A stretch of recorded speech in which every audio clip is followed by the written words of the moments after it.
Ooh. What the hell is going on?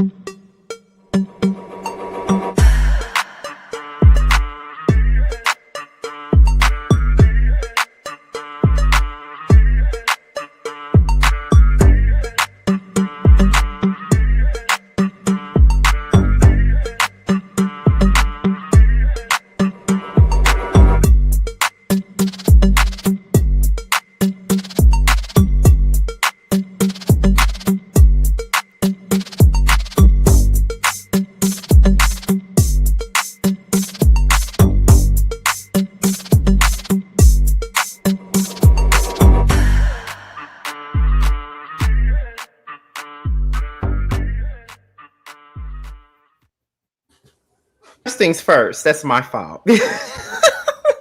Because I thought I'd be thinking that this is like the chasing panel where I have the waiting room and the theme music all on one theme. That's why that happened. But anyway, what's going on, you guys? This is your boy Scotty by Nation TV. Alongside me, I have Yakrati, Simply Sakina, Josiah's World TV, Busy Blue, and Really BTV, and we are here for the Whether You Like It or Not panel. Real Housewives of Atlanta, season 17, episode 9. So before you guys ask, T is at dialysis, so that's why T is not here today. So we have to keep the show going with just the 6 of us. I want to start this off because I told Busy I was going to bring this up before we came up here. But I want to start off by saying that this is the week of the Starry Awards, and as you all know, this panel is nominated. Is it best panel? Is it best panel? Sound like that. Something like that. But yes, along this panel is nominated. I'm just gonna say best panel. For best panel, and Really B has individual nominations as well as I do. And I hope you guys voted for us. I hope so too. Yeah. I hope so too. It would be iconic to win. And y'all know I'm gonna take credit. Of course you are. Well, baby, you gotta show up. You gotta show up to do that. How about that? You gotta be there to take credit. How about that? That's true. And in the words of Mama D, in that order. In that order. Let me book my ticket. I know a lot of y'all love that's in their order song, but my personal favorite by Mama D is I Deserve. That is a classic. No, in that order. That's my first. I do my list. In that order, but I like both of them. Forget about my that's my shit. I Deserve is an R&B classic. Yeah, that's classic. Oh my goodness. That's an R&B. Scotty, you need to do an interview with Mama D. You need to reach out to her for like the ending of Love and Hip Hop. You just want to. You know what's so crazy, Really B? That was literally in my head. You need to reach out to her. Because I love you so Mama D. I remember when Love and Hip Hop Atlanta first came out. Y'all probably gonna laugh at me when I say this, but Mama D was my background on my computer. I used to love me some Mama D. Baby Mama D in the Go palace. ahead and make it happen, baby. Do it one time for the screensaver. Okay, I have to. Y'all don't understand. I'm. It's been 2 weeks and I miss Love and Hip Hop so bad. Oh, it's over already? Yes.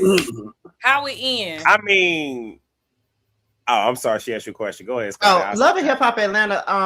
From the looks of it, it looks like based off of the finale, it don't look like they knew they was getting canceled. Oh, it looked like a standard finale to me. It didn't give series finale at all. Oh. Well, I was just gonna say, even though I don't think Mona is over it, but shout out to It's Rock Mona, bitch. Y'all can still do what myself and CCF Free recommended many moons ago when this panel was early on. I was just in the comments and give us the mothers of hip hop. Okay, I will watch that. Jones, Mama D. I will watch that, baby. I will watch that. Lyrica, Senior. Who? It was some more people. Damn. A1's Mama Pam. Of course, Mama Dap. Yes. Mm-hmm. What like, and you ain't gotta do nothing. Better yet, just put them in the house like it's the real world and just let them go. You ain't gotta do nothing. Show. What happened to that show with all of the mamas on it? Where they was fighting too much on the show? Remember the Zeus show? They had all the mamas on it. Tia Kemp and them. I don't watch nothing on Zeus. Oh yeah, there was Tia Kemp and Tokyo Tony and Blueface. was that whatever her name is, Clarissa, whatever her name is. Yeah, so they could do that something like that on Zeus. They pay over there. No. We're gonna do Mothers of Hip Hop, and it's gonna be on VH1/MTV. VS1 said no more Negroes. They are taking down black content. Peacock, Paramount, they are taking down y'all blackies. All I'm saying is this: we had $1 million ID way back when. I'm telling you, it still made them some money. I don't know why nobody has done it yet, though. I don't know why. Because they know they're gonna have to run us our money. So Deb said they're going to give them a finale, like a 6-episode finale farewell. Yeah, I was just about to say that. That's coming in September, right? I don't think it's like I don't think everybody gonna cry every episode. I am. Do you hear me? Let me tell y'all, Love and Hip Hop Atlanta is what blew my channel up from the very beginning. Like that and Basketball Wives blew me up. I was sure I'd be like, ain't you missing the franchise? Love and Hip Hop and Basketball Wives is the reason why Scotty by Nature is still here. Okay, that's why I could never let them shows go. When everybody else stopped reviewing them, I'm like, well, I guess I'm got to keep reviewing because I was pretty much one of the few that was still reviewing Basketball Wives because I knew it was over with once Forest Rock stopped. And I remember Forest Rocks reviewed it for the last time. I think it was Basketball Wives season 6, and she was so damn happy. She said, "All I gotta say is I'm not gonna review this show no more. I'm not gonna review this show She no be more." so serious, but she's not doing it. Right. What she say? She not doing it no more. She not. She a whole ass Capricorn. I don't know what y'all expected from her. Listen, because there been many a time because I had said I wasn't gonna do it no more after the OG and Evelyn of it all, but then I went right back to doing it again. And Look, then I didn't. I said that was it. That was so, it. you know, it was like I went on and started. Now the only season of Love and Hip Hop that I didn't like go through with was season 10 when they came back during the pandemic. That's the only season that I didn't finish because it was so terrible. But other than that, Love and Hip Hop Atlanta was everything. Those the infamous bathroom videos. Bathroom videos, closet, in the dark corners.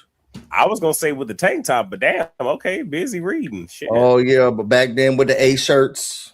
Oh, I think my closet videos were a little bit more refined than the bathroom videos. I met you in the closet. See, I'm glad you didn't meet me in the. You didn't meet me in the bathroom then, because the bathroom was something else. Yeah, I don't think I met you in the bathroom. I definitely know I met you in the closet.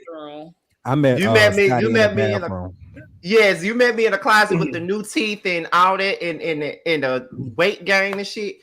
They met me in the bathroom. I just remember it was one point. I don't know if it was a toilet paper roll or a paper towel roll. It was a toilet paper roll. And I'm just sitting here just like, this man is a damn fool.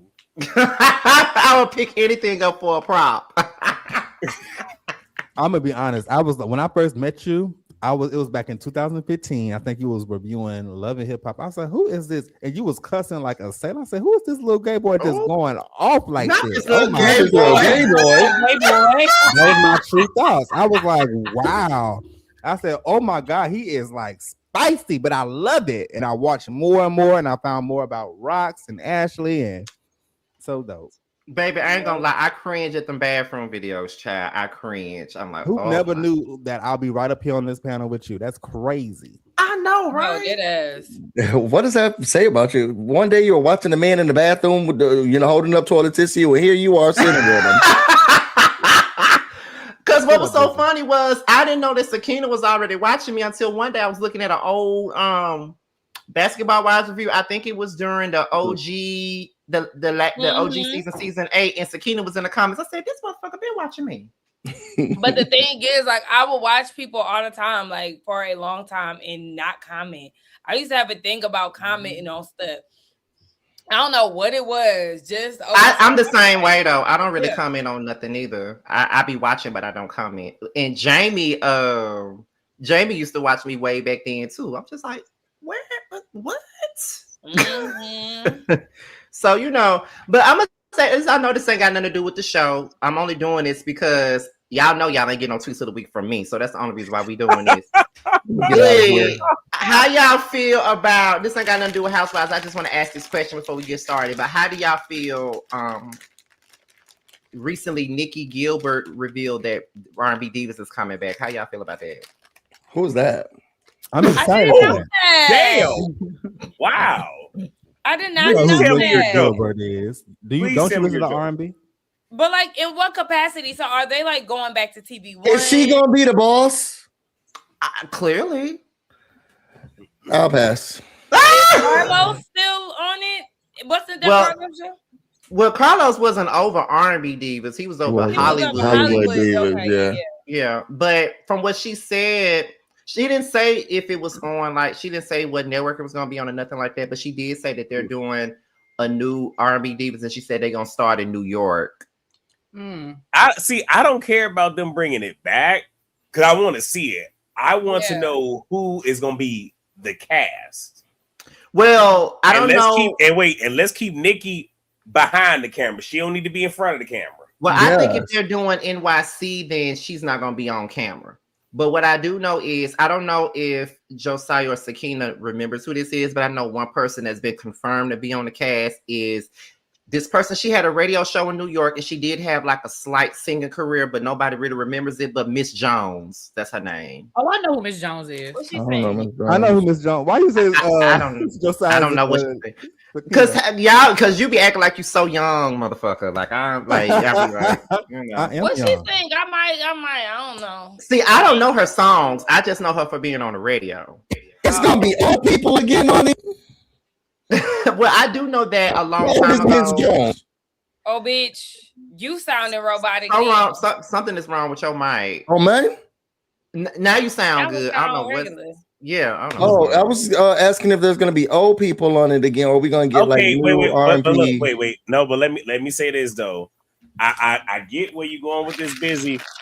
But even if we go back to, I forget which one it was, but R&B Divas with Selena and Atlanta. Nikki.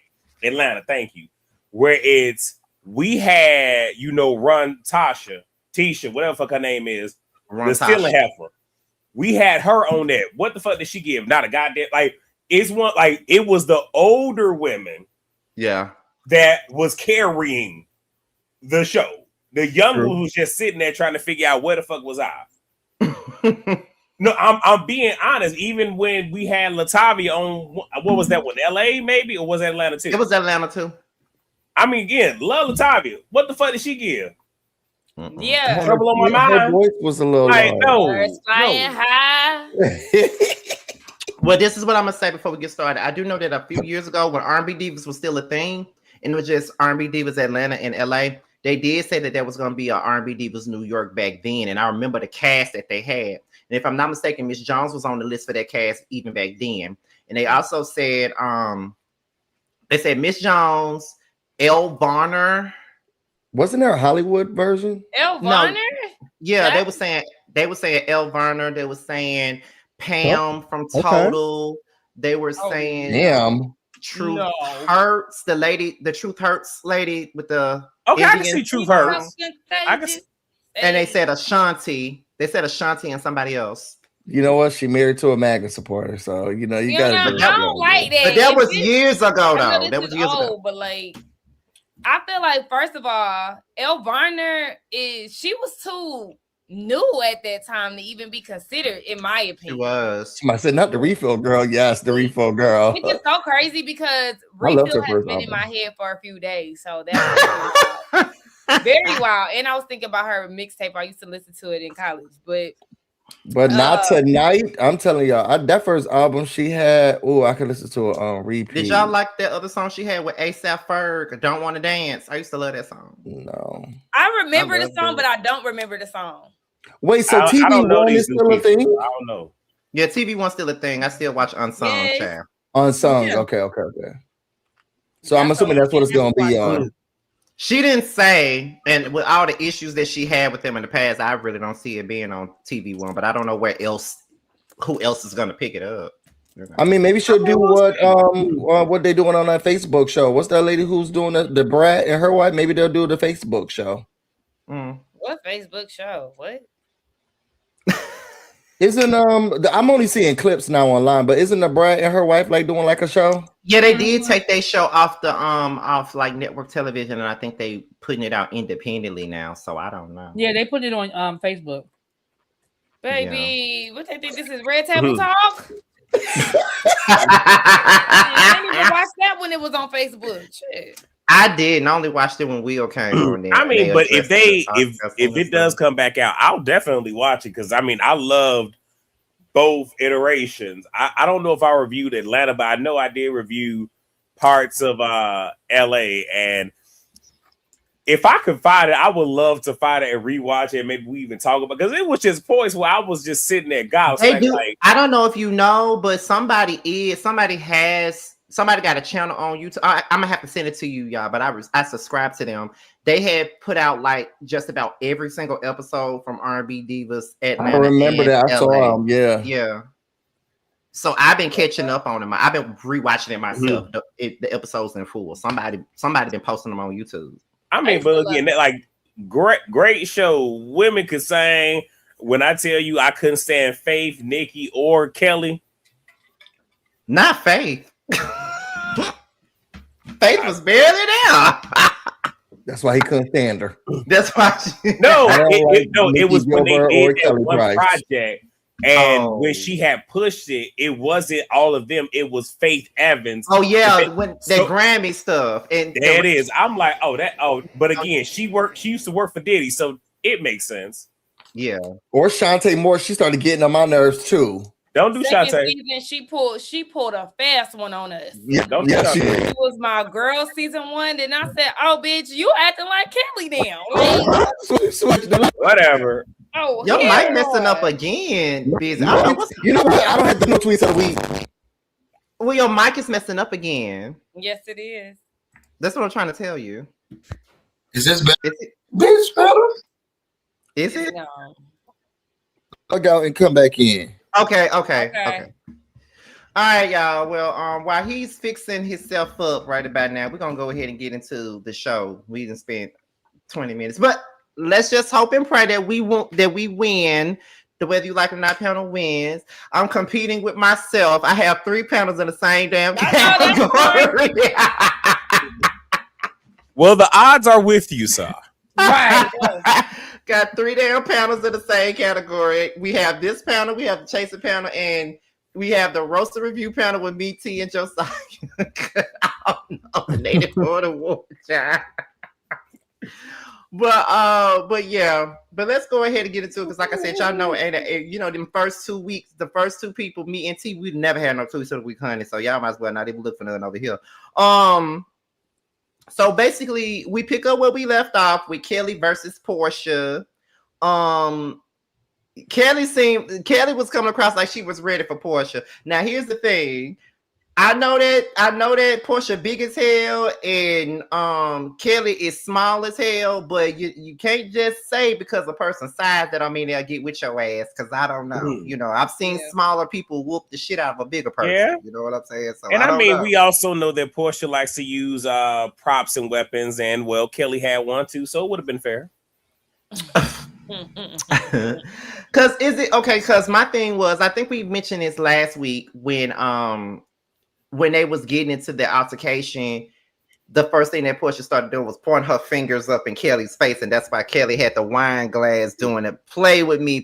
And I'm just like, why are the people acting like they didn't see her put the fingers in her face? She did the same thing.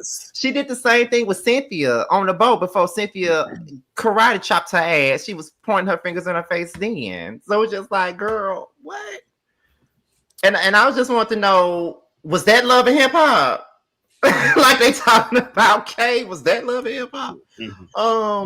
Testing. Yes, you sound great. You sound great. So not only was it Kelly versus Portia being continued while they took Kelly in the house, Drew was sitting at the table. She said that she's tried to support K Michelle in the house. Phaedra says that Phaedra was trying to get K Michelle and Pinky to stay, and then K Michelle and Portia were both talking about their issues within the different groups or whatever. Shamia left with Kelly. That scene was chaotic. Mm-hmm. It was chaotic.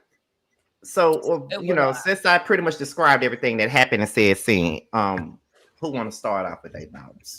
I would say I feel like Kelly just wanted to go off.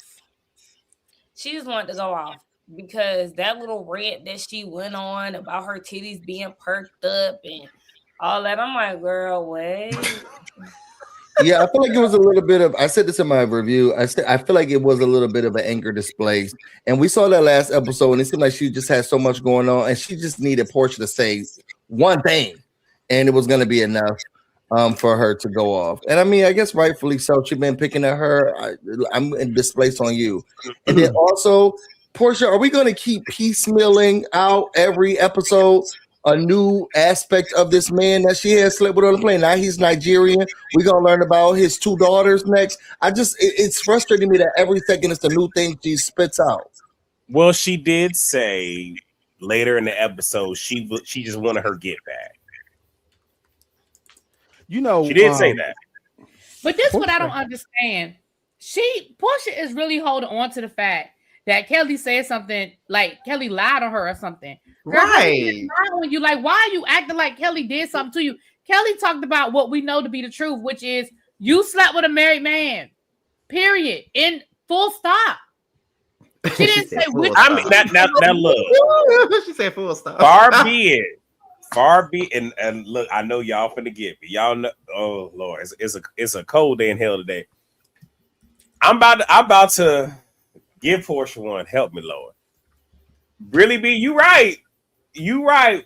But one thing I'm gonna say is you can't come for somebody and tell them how the fuck this shit gonna go. And if we gonna keep it a buck, Kelly came for her unprovoked.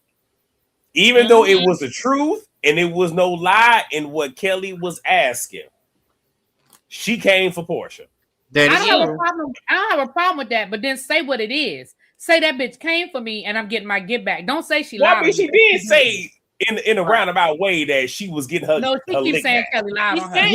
Yeah, like it's in the same breath while she's saying that she getting her lick back, she's also saying that Kelly lied on her, and that's why she's responding the way that she is. But in the same breath, yeah, but see, Kelly didn't lie on her. It's public knowledge. You were fucking a married man, and then not only were you fucking a married man, but you turned around and got engaged to that same married ass man, and all that other shit. So, and I just want to mention this before I forget.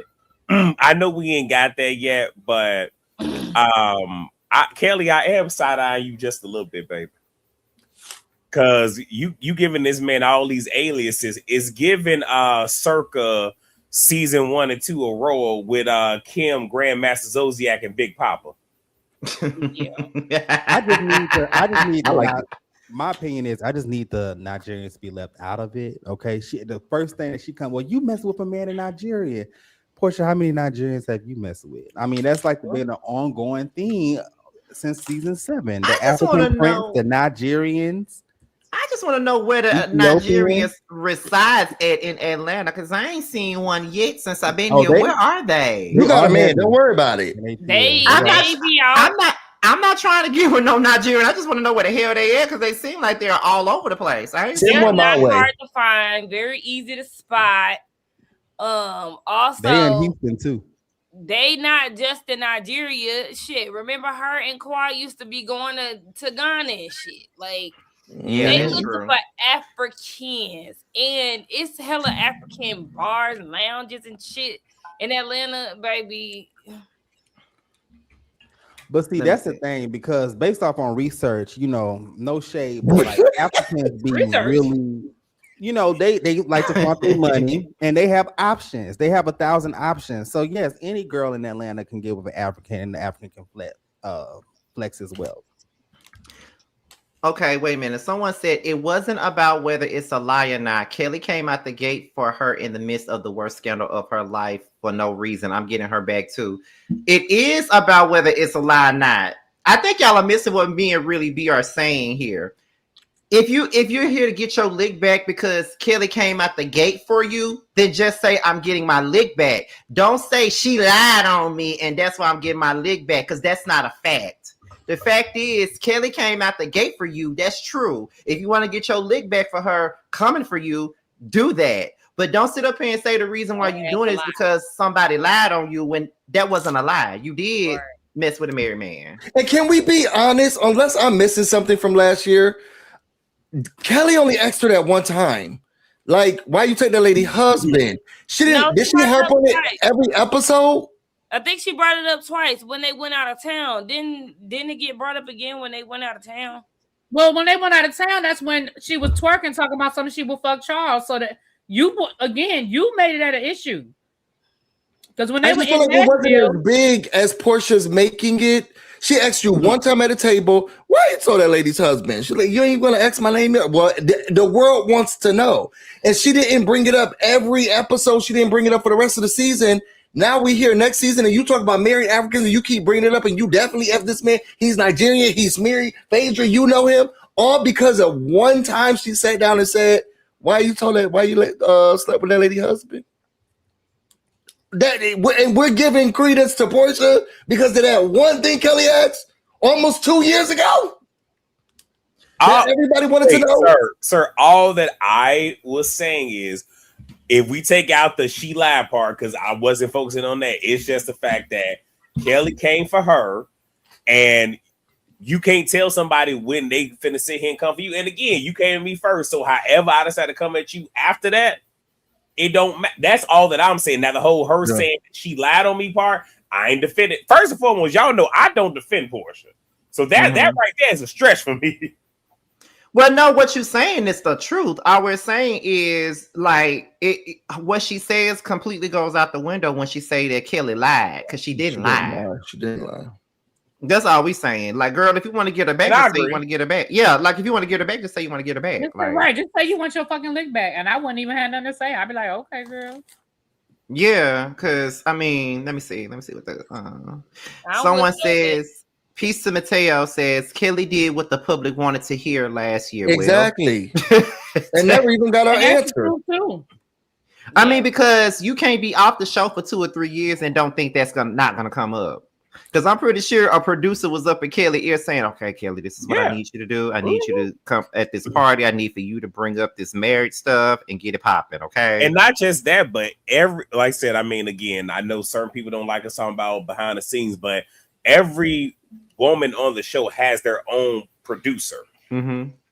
So they already know what they're orchestrated behind the scenes and what they're trying to push forward. And I'm pretty sure it was, all right, this your first scene, or this one of your first few. This the first big scene. You trying to stay on the show, right? You need this check, right? You might want to go ahead and just pop it off like this. We know what it was. I would have happily asked. But you know what though? I will say, even though I'm mad that Twirl did what she did, I'm glad it was Kelly and not Twirl that brought that up. I think everybody was expecting for Kenya, to bring that question forward. Now I will say this: if Portia would have came back season 14, Kenya definitely would have. Oh yeah. Yeah, and I agree with y'all. I mean, like I said, what we said last season, you know, Portia did have the most hottest storyline. I mean, the biggest wow factor after season 13 reunion when she was with that man. So when she came back, it was definitely going to be a interesting topic to talk about. Yeah, that season 14 probably was going to be one of their best seasons if she would have came back that season. Mm-hmm. And DB4 to answer your question. I honestly don't think that Portia's mad that this was even brought up. Y'all have heard us say early in this panel for this season, what storyline does certain individuals have? I think that's why Portia is mad about it, because she was trying to figure out her storyline. Now she's going to have it in this somewhat of a love triangle between, what is the young lady's name? Sway, Dennis, and her. Now we have something. She didn't have anything, so let me pull something. Okay, this is something tangible that I can go up, because I can't go after Drew again because hell, that was last season. So I can't go after Drew and Dennis. Right. But so I think that's why she was mad about it and brought it up, because she needed something to go off of. Chill That's out. all. I'm over her. Okay, so that's pretty much just it. Did y'all want to talk about those separate combos that they were having? Like Drew was saying she tried to support Kay. Shut up. What you gotta say How? about it? What you gotta say about that, bitch? Yes, JoJo, let us know how she was trying to support Kay. You know. Go. I'll let Busy go first. No, go ahead, please. What about what Drew versus what? When Drew said she was trying to support Kay at the table, with like Portia was trying to do. No, I don't believe that. But that's the only pass that's the only gonna, the only thing I'm gonna give Drew. Busy? Yeah. Or Sakina, which one? I just don't like how they're not holding Drew accountable enough. Like even Angela could see, girl, the conversation was going well until you kind of messed it up. To get you. Like you just kind of messed it up, and the conversation was going well. And that's what Angela told her, and I agree with her that she was talking calm. She was trying to reason with Portia, give her her reasons.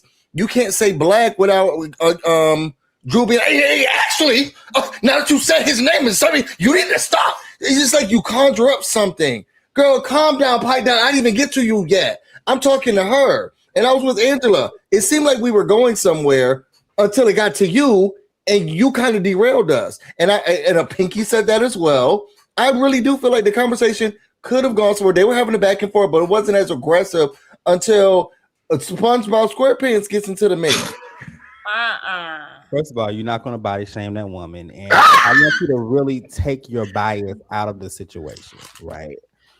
K Michelle came at Drew at the forefront. So if you are the one who are, having these side effects or having these issues with me, yes, I'm going to call you out and I'm going to be defensive. She has every right to feel the way that she feels. Okay. Sakina. I just feel like Kay was about to go to Drew. She was on Drew was next on her hit list. Okay. And can nobody convince me otherwise? I mean, we don't know how it could have went had Drew not said, "Oh my gosh."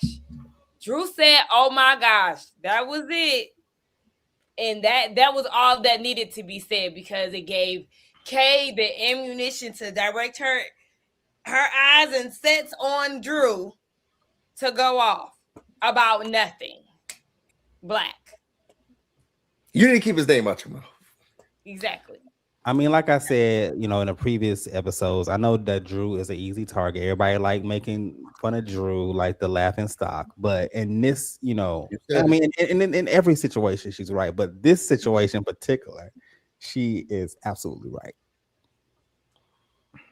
Okay. I feel like I agree with Sakina and Josiah, but at the same time, I kind of see what Busy be coming from. Kind of what Busy is coming from, because Drew, while people do look at her as low-hanging fruit at times and feel like she's an easy target, Drew be doing little shit too. Mm-hmm. She do. And like, for example, because I think I called her out for this a couple of weeks ago. For example, before the show aired, she went to Kelly's restaurant unprovoked, doing a video outside of her closed restaurant to humiliate her. But then when some bad news came out about Drew or something like that, and Kelly had an opinion, then she was like, I just don't like these women are not supportive and they're tearing other women down. Girl, ain't that what you just did to her? Like, girl. I mean, I didn't see it like that. Of course you did. Please. I literally saw a concerned friend driving by the restaurant just to see what's going on. She concerned friend? Now, JoJo. Friend. I didn't see that. But I'm also going to say that it could be some more to it. It could be something that they got going on behind the scenes, or maybe something that played out maybe on the other half of the season. I don't know. I'm not trying to be no Drew apologist at all. I just that's just my first thing because I'm not used to seeing Drew boots on the ground being shady on some Sheba Sheree type shit. Never And I will seen see, say, She Drew better don't than a come for goddamn nobody thing. unless they come for her. But see, here's my thing though. The reason why I even mention that is because Drew would do stuff, and then when somebody do it to her, then it's y'all putting a woman down. That's what I'm saying in regards to what into that, because people in the comments are like, well, that wasn't, and there wasn't this and that. Yeah, I don't care. I said what I said. At the end of the day, Drew did the same exact thing. She was outside that woman's restaurant and she thought it was funny as fuck. And when Kelly said what she said about her situation, then she want to cry and say you tearing a woman down. Both of y'all be tearing women down. You're not a victim. Kelly do it, you do it. That, honestly. Yeah, like they all do it. So that's why I just feel like Drew really throws a rock and hide her hand, and she does play behind. I agree with K. Michelle. Her, what are you? I can't. She does that all the time, and it's annoying and it's nagging. I know that as direct as I am, she's somebody I know I wouldn't be able to be around. My face would show it. I just need her to say one thing, and now I'm already frustrated with your ass. And it could have just been a hello, because I just know how the energy that you give off. I know how you are. She's so close to this scammer who's been taking all this women. She's the company that she keeps. Like I can't. And here's my thing. Don't say that. And here's my thing to you, Catherine. You saying, well, because Kelly been coming for her first, though. Okay, she been coming for her first. And Drew responded to what she did. But in the same breath, when Kelly responds to what she did, don't say we're tearing women down, because it wasn't tearing women down when you were getting your lick back at their restaurant. So y'all going tit for tat. So let's not play victim when people do whatever. You feel what I'm saying? Like, that's all I'm saying. Drew do be playing. And sometimes you just have to say, you know what? I went low, you went lower, you got me. That's it. Like, you went low, I went lower, you went low again, and I'm going low again, and it's a tit for tat type of thing. So, like I said, while I agree with Michael Anthony, I agree. I was gonna say that later. So while I agree with Josiah and Sakina, I also agree with Busy at the same time. Like, I definitely see that she can be, she can be an easy target, but Drew does do shit where she's condescending as fuck to get a reaction out of somebody. She do be doing that. That way that soft tone. K. Michelle, I have tried to be your friend. I have tried. I don't understand what is the beef. I support you. That I'm with Busy. That's the kind of shit that I hate people like that. I cannot stand people who are condescending, and she does it all the time. I hear what y'all saying, but I'm really trying to connect the dots. Jojo, I just want to say something. Remember, we're gonna see you in 4 days. Just remember. I'm really hold on, please. I'm really just trying to connect the dots. Just remember, we're gonna be standing in that living room you sitting in right now in 4 days. This is not my living room, but whatever, your office, whatever. But like literally, because when I sit here and watch on my 55-inch screen TV, shout out to Walmart, $239 special. When I really sit here and watch on this TV, I see. I'll say, sir, we don't get no sponsorships over here. And, Scotty, you got a sponsorship by Wally World. So I just want to say, I did go to college for psychology, and I read people energy. Oh, that's why you be trying to play mind games with us. Okay. I read people energy. But I just also want to make that clear that I think with us talking about Drew's flaws, people are trying to take it as if we're trying to get on a bandwagon of Drew was doing a plot against Kay, because I never said that. I absolutely have not even been. I've absolutely not been on Team K with this Drew thing this entire time. I've literally been on pretty much Drew's side with the K Michelle thing. But the truth is the truth. Drew does have her ways about her too, but that doesn't mean that it makes it, because the question is, what has Drew done to K? She ain't did shit to K. That ain't what my point is. My point is, I understood what Busy was saying as far as, the condescending of it all. You know what I'm saying? Go ahead, Rudy. I'm sorry. Fuck you, Prophet. Mm. Oh. There it is. Here we go. I didn't say nothing to him last week. We had a good week last week. But now he in the chat coming for me, so I had to address it. Yeah, we can move on. Though. So I just have a question. Okay, go ahead. So you're a teacher, but you're bullying. Like, how does that work? I'm not a bully. What are you talking about?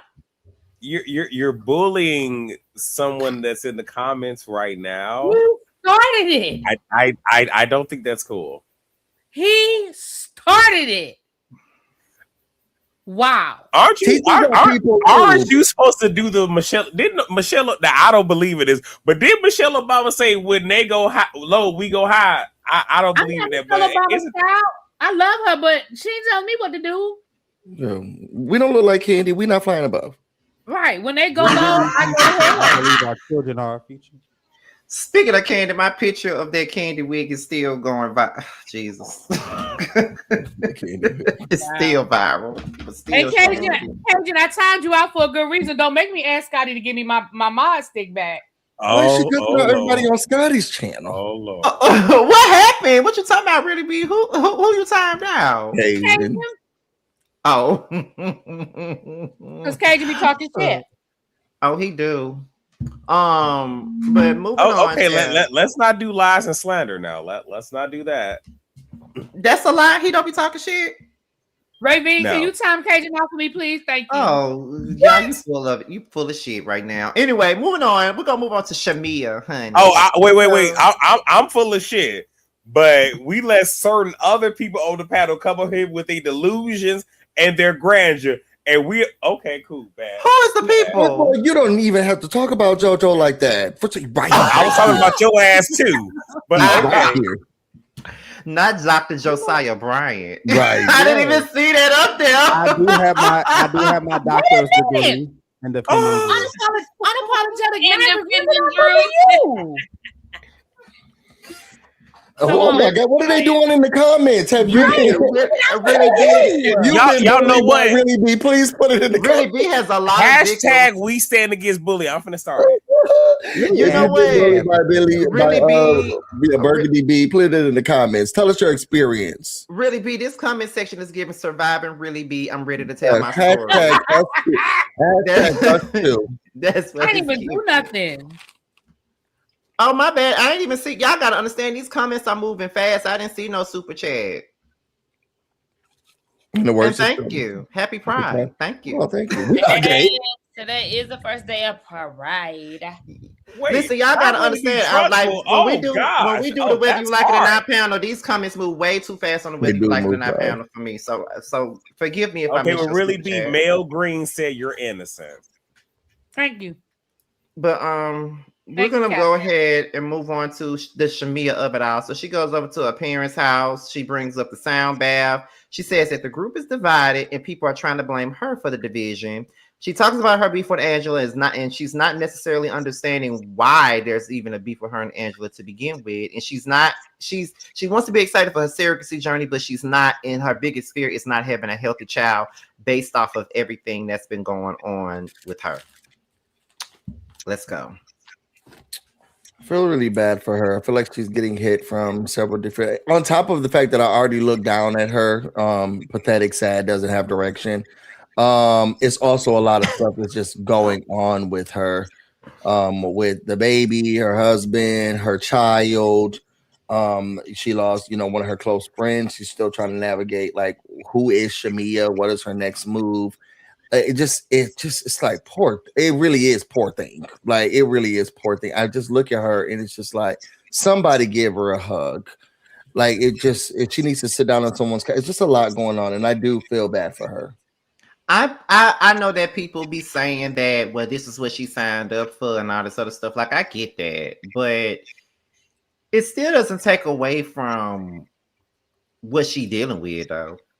You know what I mean? Like it like that. Like, I hate, sometimes I feel like when people say that, it's kind of like a dismissive type of thing. Like, oh, well, you know what you signed up for. I mean, maybe so, but in the same breath, it's kind of like it doesn't stop it from being stressful. I can only imagine what she's dealing with, because I'm not a parent. I ain't trying to be no parent, but just I hate to see people trying to have kids and then they run through all these different things, and then you see women on reality TV all the time dealing with IVF journeys and stuff like that. So it has to be a rough situation for her.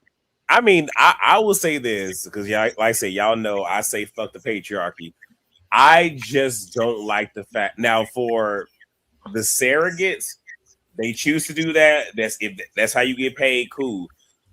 I'm not a fan of a woman in general putting her body and her life through that because again, most women their lives are on the lines having children, especially as they get older. I'm not a fan of that where you're putting yourself out there and your life on the line just so you can give this man something where it's he not putting in the work that you're putting in, and then after the baby is here, what is he physically doing to help reduce the workload? Yep. So in that aspect, that's what my heart goes out to. And again, like I said, my parents were still married when I was born. They divorced when I was 2. So at that point, my mother was raising 3 boys. So I understand it and see it. So it's going through all of this, whatever the reason is. And now it's okay, boom, I'm having to deal with all of this by myself. Mm-hmm. So I hear you, but I hear what you're saying, but I think, are we talking specifically about Shamia, or are you talking about women in general? In general. So I think talking about women in general, I don't think that's a fair thing to make a statement about, because there are women who want children who are okay with, because at the end of the day, if you want a child and you can't do it naturally, it's going to fall on you as the woman, because you're the one that carries the baby. Like the man can't. It's not an option.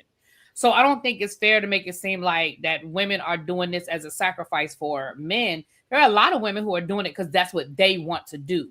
So yes, them putting their life on the line, them putting their bodies through a lot of stuff, but they're making that decision because they want the children. Now in Shamia's situation, I think Shamia wanted children. They had the first baby, no problem. The second, and then they started having fertility issues, and it has been a lot. And I think what Shamia said is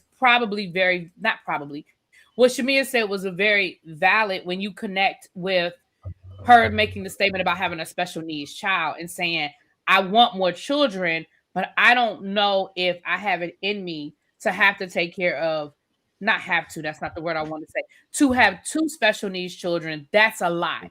And it is a lot. Even if Gerald is doing his part, it's still a lot, because at the end of the day, he works, she's the stay-at-home mom. And yes, they're blessed with money, so they have nannies and they have all of the things, but it's still going to, again, because that's the role, that is the setup of their marriage, that she's staying at home, she doesn't have a traditional 9-to-5 job, and he's bringing home he's the one that provides the lifestyle. So I felt her these last 2 episodes. I'm with you, Scotty. I felt her in these last 2 episodes because, one, I do think her not having a boy is a deal breaker, and I think that's heavy on her mind. She signed up for that. Absolutely. I'm not saying that, but she signed up for that. And then also the prospects of having a boy, but him maybe having special needs. I know that that's also a scary thing as well. So I'm with you, Scotty. I really felt for Shamia, because I think that was a really raw moment, and I think that was a really real moment she was letting us in on. Yeah, I agree. Excuse me. She keep putting her body through stuff like that, and no amount of money that Gerald throws at her is going to make her process any smoother. Right. But I will say this though. I'm an advocate for mental health.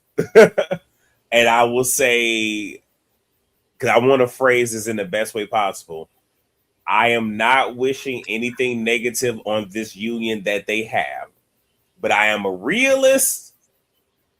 All that I'm going to say is I want Shamia in therapy now to work through everything that's going on and to get to a place of healing, especially in the event the worst case scenario. And I'm talking about him divorcing her because she was not able to produce him a boy. Because Because I don't want nobody to think that I'm talking about something else. Like, because I'm not. It's just already we can see that this is very taxing and is really taking a lot out of her. And not just that, having a special needs child and all these different expectations that she's put on herself that is put on her by the culture of her husband. I just want her to go through therapy and be the best version of herself. And if she wants to capitalize off of it, have it put on a show, but at least like go through that and just deal with that. I love that. I will say that I actually enjoy seeing Shamia with her family though. Like, I don't know why, but I do.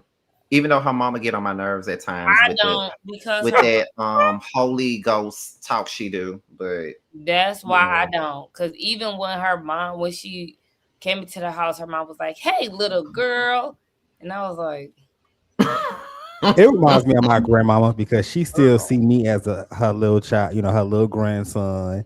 Oh, when you go, what do you desire? When you gonna get married? God told me you have 3 kids, 2 boys and 1 girl. God said what? She told me, she said, when I'm gonna stop playing and find my wife.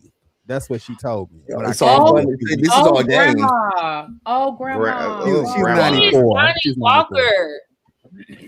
huh? Who is Johnny Walker?" I don't know what.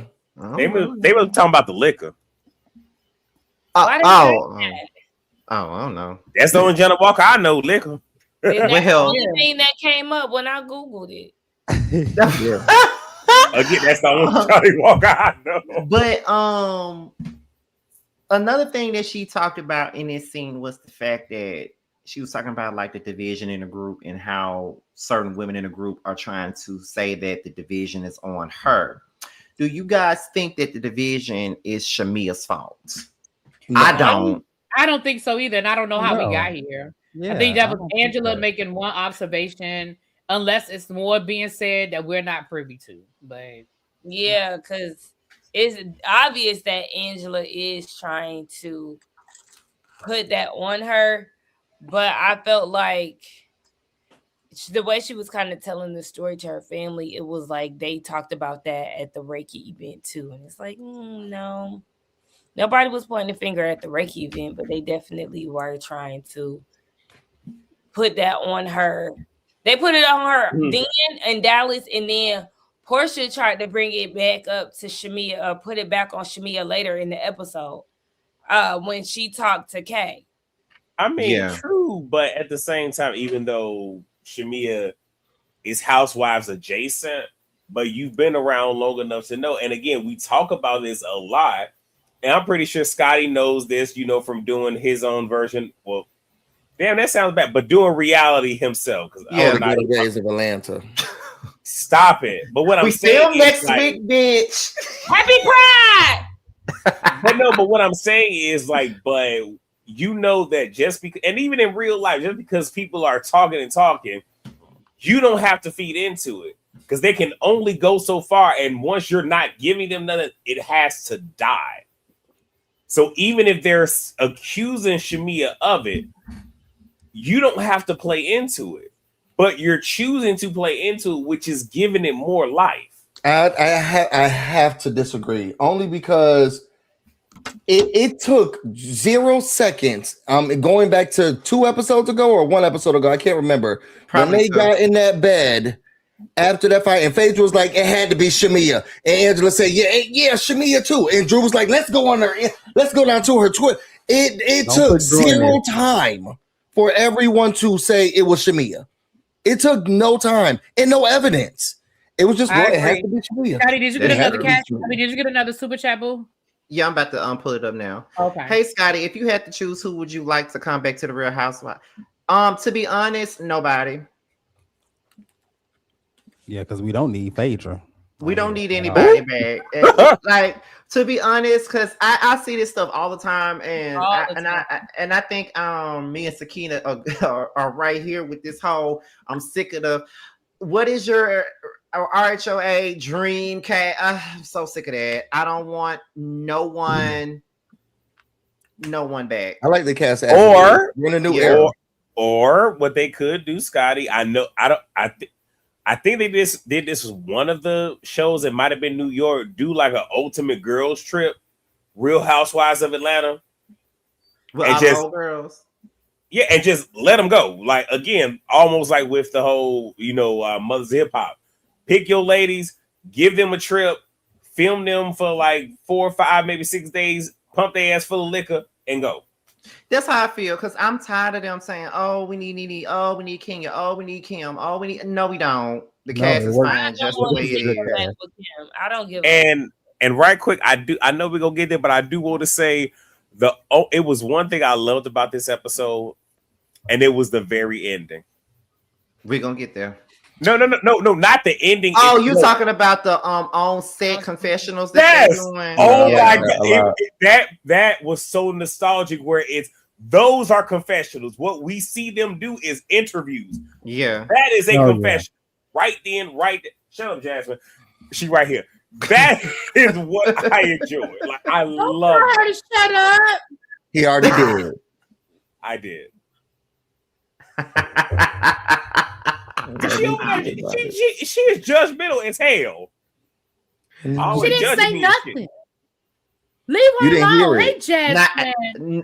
now you're trying to wait, trying to wait. bully y'all. Now she's trying to Wait. bully y'all, But when, child. Oh my goodness. but when I defend Prophet, when I defend Cajun, it's a problem. But now you get to get on me. And, okay, cool, bet. I see how it is. Cool. I didn't even say, what are you talking about? What I do? I just said don't yell at my niece. That's all. Oh, child. So Wait, when the last time you sent your niece some treat money? Send it to me. I'll send it to him. I don't even know your Cash App. How about that? Send it to me. I'll send it to him. I got his Cash App. Oh, baby, you ain't gonna never. You ain't never getting that. Send it to me. I'll send it I to know, him. that's what I'm saying. So we get into Kelly and Phaedra. Kelly comes over to Phaedra's home. Kelly then Shut up, apologizes. Prophet. Kelly then apologizes to Phaedra. Phaedra says that she doesn't want this group to be fractured, but it is. Kelly then says that she takes ownership for the things that she said about Portia, but the fingers in her face was the issue. She's not interested in being friends with Portia when Portia wants to be friends with her. Then she goes along to say, Kelly tells Phaedra that they talk about her not being able to film with her children and how her ex-husband is being a big, issue for her. And then she reveals, okay. And then she reveals that she has a new man. Go ahead, you guys. That ex-husband is something else. I kid you not. That ex-husband is crazy as hell. And I'm sorry for Kelly. And I agree with Kelly. Sometimes, y'all, when you're on the cast and you're dealing with some people, you just don't mesh. And unfortunately, Kelly and Portia personalities are two totally different personalities. They do not mesh. So I'm with Kelly, baby. We tried and we tried and we tried. I'm good. I will keep it cordial. I say hi, Portia, and keep it moving in the group setting. Yeah. And I do like Phaedra's, and because Phaedra's not my cup of tea, right? But I do enjoy Phaedra's and Kelly's dynamic. I think they are cute together when they film scenes, short and cute. So we're not gonna talk about Phaedra Fake Butler. They said he was there for Married to Medicine too. Yeah. Listen, all I know is the funniest shit that I saw. There was a couple of funny things this episode, but that shit. Phaedra, we know that Phaedra's reads are pre-planned and all that shit, but that shit she said about Kelly's titties had me in fucking. I was on the floor. She said Kelly's titties are like Sweet Chariot, swing low. I said, bitch. That was funny. That took me out because Kelly in them titties, and she's talking about you don't wear a bra. Oh my god, girl, I know your back hurt. I'm telling you, I told y'all I saw her in person. Them titties is even bigger in person. Things are huge. Those things are huge. I'm gonna be honest and tell you, I don't really feel sorry for Kelly, and I'm gonna tell you why. Okay, there is a beauty, there's beauty in this. At least we know she will never drown. Personally, what were you saying, Burgundy? Does have some life preservers, yes. So this is what I'm gonna say. Though, like, this is why I say I don't feel sorry for her. One, I don't feel sorry for her because, again, I read the court documents. I'm not particularly convinced that Kelly is telling 100% of the truth about her husband. That's all I'm gonna say about that. Again, I know he showed his ass in court, but I'm talking about as far as the money and how that whole thing went down. I'm not convinced that he all wrong and she all right. Now I ain't saying he all right and she all wrong. The second thing is, why does production keep letting her break the fourth wall? If we gotta hear one more motherfucking time about her not being able to film with her kids, what major storyline do you think is going to be this breakthrough storyline for you that you get to film with your little elementary school children? I mean, no disrespect to the kids, but what storyline does she think we're missing by her not being able to film with her kids? And she has said it 5 times. Ma'am, you are not the first person that can't film with your kids on a reality show, and you're not going to be the last. Figure that shit out. Number 3. I mean, true, but I think it also does kind of hurt, even because we know sometimes things are filmed out of sequence, whereas you have both Angela and Pinky filming with their respective children. I'm just saying, like, okay, that's one thing. We're on episode 9. That is one scene that we've seen them kids. This is episode 9, and the third reason why, or fourth, I don't even know what number I'm on, why I don't feel sorry for Kelly is because, Kelly, you perpetrated a whole lifestyle last year. You hung that shit over people's face and act like, you know, your life was so great and you had all of this money and you was just boom, boom, boom, boom, boom. And now this year you crying, talking about you don't even know how you gonna Uber your daughter back to school. Like, girl, I can't. So I'm sorry, I don't feel sorry. Go get some of them bags back that you was perpetrating last year. That you bought 18 bags for her 18th birthday. Go get some of them bags back.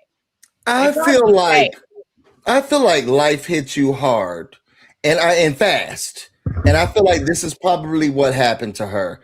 I'm with Dr. Josiah Bryant. I am feeling bad for Kelly with everything that she has going on. I am on the train of it. It must suck. One, all of this stuff is happening to you at once. You got to keep fighting with your man in court. He's fighting with your job at court. Now he's hindering how you can do your job. With whether it's filming with the children, not showing them, he's messing up your household because she's the custodial parent. How she can live in her household, cameras can't come in here. Cameras got to go. Now it's messing up her schedule and her life. Now she has to try to take care of these businesses, and she had to change it up because of divorce. She has a lot that's going on, and I understand where she's like, "Now I can't film my children," which. Look, that's a part of her life. If we had to watch Jelly Roll and everybody else on Drew's team talk about who they do and don't like, well, I want us to be able to see her kids. We ain't got there yet, but I enjoyed every minute of that shit. I want to be able, let her be able to film her. I think her life is being tortured and mangled and twisted by this man, and I don't think we're truly understanding the gravity of what she's truly dealing with and how this man has been hell for her. And I'm not saying she was the best wife, but now she's dealing with the consequences of some of her actions. And I think she gets a chance to have emotions around where she is right now. And it just seems like a whole lot is going on. All of that on top of a divorce. And Portia kept using divorce as her reason for why she was acting out before. Oh, I hate Kenya because I was going through a divorce so much. That's what she was able to do. Phaedra was about to whop Kenya. Kenya was always about to get hit because somebody was getting a divorce. Phaedra was about to whop Kenya. To say. Yeah, she was about to whack her because of Mr. Chocolate, because she's going through so much. I'm going through a divorce. I don't have time for her. They know how it is when you're going through the divorce and all of the stuff that's happening with the man that you thought you loved. Kelly's in that mode right now. We need to give her grace. Get the fuck off my TV screen. I ain't wait. Short, stubby ass nothing. Okay, well, T, first off, hello. But Jojo, I wanted to know, where did you get your degree from? What was your doctorate in? And tell me about your dissertation. Yes, so I did get my doctoral degree from this school. It's no longer open. But I did get it. It is called the University of it's in Houston. It's in Houston. It was a school that was open. It closed in 2023. They can't find a transcript, but I do have a screenshot. I do have a picture screenshot of me in my graduation suit holding up the degree. And if you scroll in, you'll see doctor on that certificate. Thank you. Yeah. So like I was saying, ain't nobody hey, how you doing, sis? I want to point out you was the only person that spoke to me since I got up here. Thank you, sis. Me letting you up here is me speaking. Hey, I ain't talked to you all day today. I know we were just in the group chat. I was on mute because nobody hear me. Like T, don't you do that now? Because me, you, and Josiah been talking all damn day. Don't do that. Really. Now, I don't know what I walked in on, but girl, fuck Kelly. I can't stand when people use what they got going on as a crutch to why they being bitch to other people. I hate that. I go through shit every day. I ain't up here taking it out on y'all. And ain't nobody feeling sorry for her for marrying the gorillas in the mist looking ass man in that baggy ass suit. Ain't none of us feeling sorry for her, bitch. Get over it. You never loved that man. It ain't had nothing to do with love. And now you want to sit over here and try to make everybody woo you. Girl, absolutely not. I mean, talk just about because, some woo Kelly. I wish I would. Terrence, she was on the Destiny Fulfilled album singing Through With Love with the girls. Let her be now. I will not. Fuck her and them big ass man-made titties. I will not. Go cry to your mammy. I ain't her. Oh my God. Oh God. Now I'm sick of it. I love T. That's my boo. Because we on the same page, T. We on the same page. I don't feel sorry for her. And somebody in the chat was like, that's her real life. You're right. What we're seeing this season is her real life. And I understand when these people come on the show. I understand they want to put out this, this lifestyle. Like, I get it, y'all. I do. But that's the issue. Last year, you're right. And it wasn't that you were just trying to sell us this lifestyle. You were trying to put other people down for not having it. Girl, you had a whole birthday party for a dog. Like, your dog, like, your dog was getting massages last season. Let's not give too much on the dog now. I'm just going to say, like, this is what the world is missing in these days. Okay. What are they missing? What the world is missing these days. Where's y'all compassion? Where's the heart? Where is the in the dictionary? You know what? Wait, JoJo. JoJo. What the Bible say? Love thy neighbor. You know what? JoJo, thank you for that. Cause Scotty, I need you to give us Erica from Love and Hip Hop when that tape came out. Where's your values? Where's your integrity? Where your morals? Where your values? As a fucking woman, as a mother. Period. Where? That's what that reminded me of. Where was it when you looked down the aisle and saw that nigga in that baggy ass suit? I don't understand. It didn't matter. She was in love. She fell in love. And she got her heart broke. If that's love, I don't want it. Yeah. Yes, I'll just keep the fines if that's love. Oh my God, you are the fun. Look, y'all, T is giving. You better talk to her before I do, because I'm gonna hurt her feelings. That part. I'm that friend. I'm that friend. Ain't nobody got no time for that foolishness. That's right, T. That's right. Get him. Josiah, can't you see T saying that? Wait. You talk to her before I do, because I'm gonna hurt her feelings. and JoJo, I think this is a clippable moment right here. Yes, it is. It definitely is. I got my notepad. Let me document this right now. Document. No lie. I know this ain't got nothing to do with what we talking about, but that clip show that you put out the other day, that shit was hilarious. Watching that shit back. Oh, shout out to Sakina for gathering the clips. Oh, Sakina with that damn robot sound that day. That was the funniest shit. Wait a minute, I missed the clip. When did you put a clip show out? It's on his page. Really, B? Are you serious? Yeah, it was in the group and everything. No, I didn't know. Yeah, it's on Josiah's page. Yeah, they put it in the group message and everything. After this panel over, you should go to Josiah's page and go watch it. But it was funny. I'm watching it. Wait. Wait, don't worry. I'm finna put it in the chat and over here. Hold on. Give me a second. When I tell you, I watched it a Wait a good minute, 3 times. you had the clip of Sakina sound like a robot. That shit was funny. Yes, that was the clip of Sakina sound like a robot. You constantly calling her Casina. That shit was funny. It was so natural. I loved it. I still don't know how that came out my mouth that night, and I could not get it And together. you kept saying it. Like you kept I could not get it together that night. I don't know what the fuck I was doing. Go ahead, Casino. Give me a second. It didn't make it any better because Busy started laughing. Because it was so natural. It And came I out know so Busy, when natural. Busy gets to laughing, it's over. It came out so natural. I could not stop laughing. She just was saying it's so natural. Okay, I found it. I'm sorry, I put the wrong one the first time. Here's the right one. All right, thank you, what's her babe. name? Busy had said so. What you call the girl? What's her name? Go ahead, Casino. It was like Casino. That shit was funny as hell. But moving on.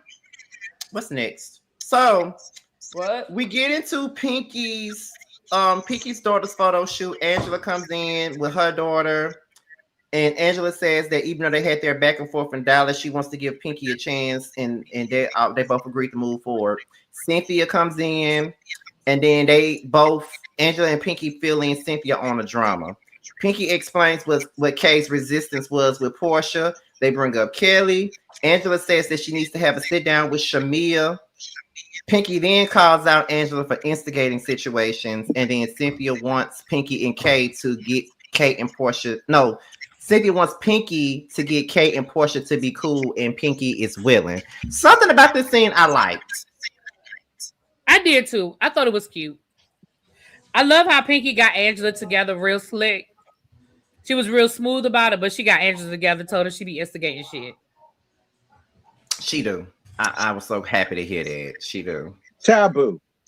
She do. Like, she do instigate stuff and want to act like it's other people instigating shit. Like, girl, you instigate shit. And y'all know I love me some need to Angela. leave my Angela alone. Who?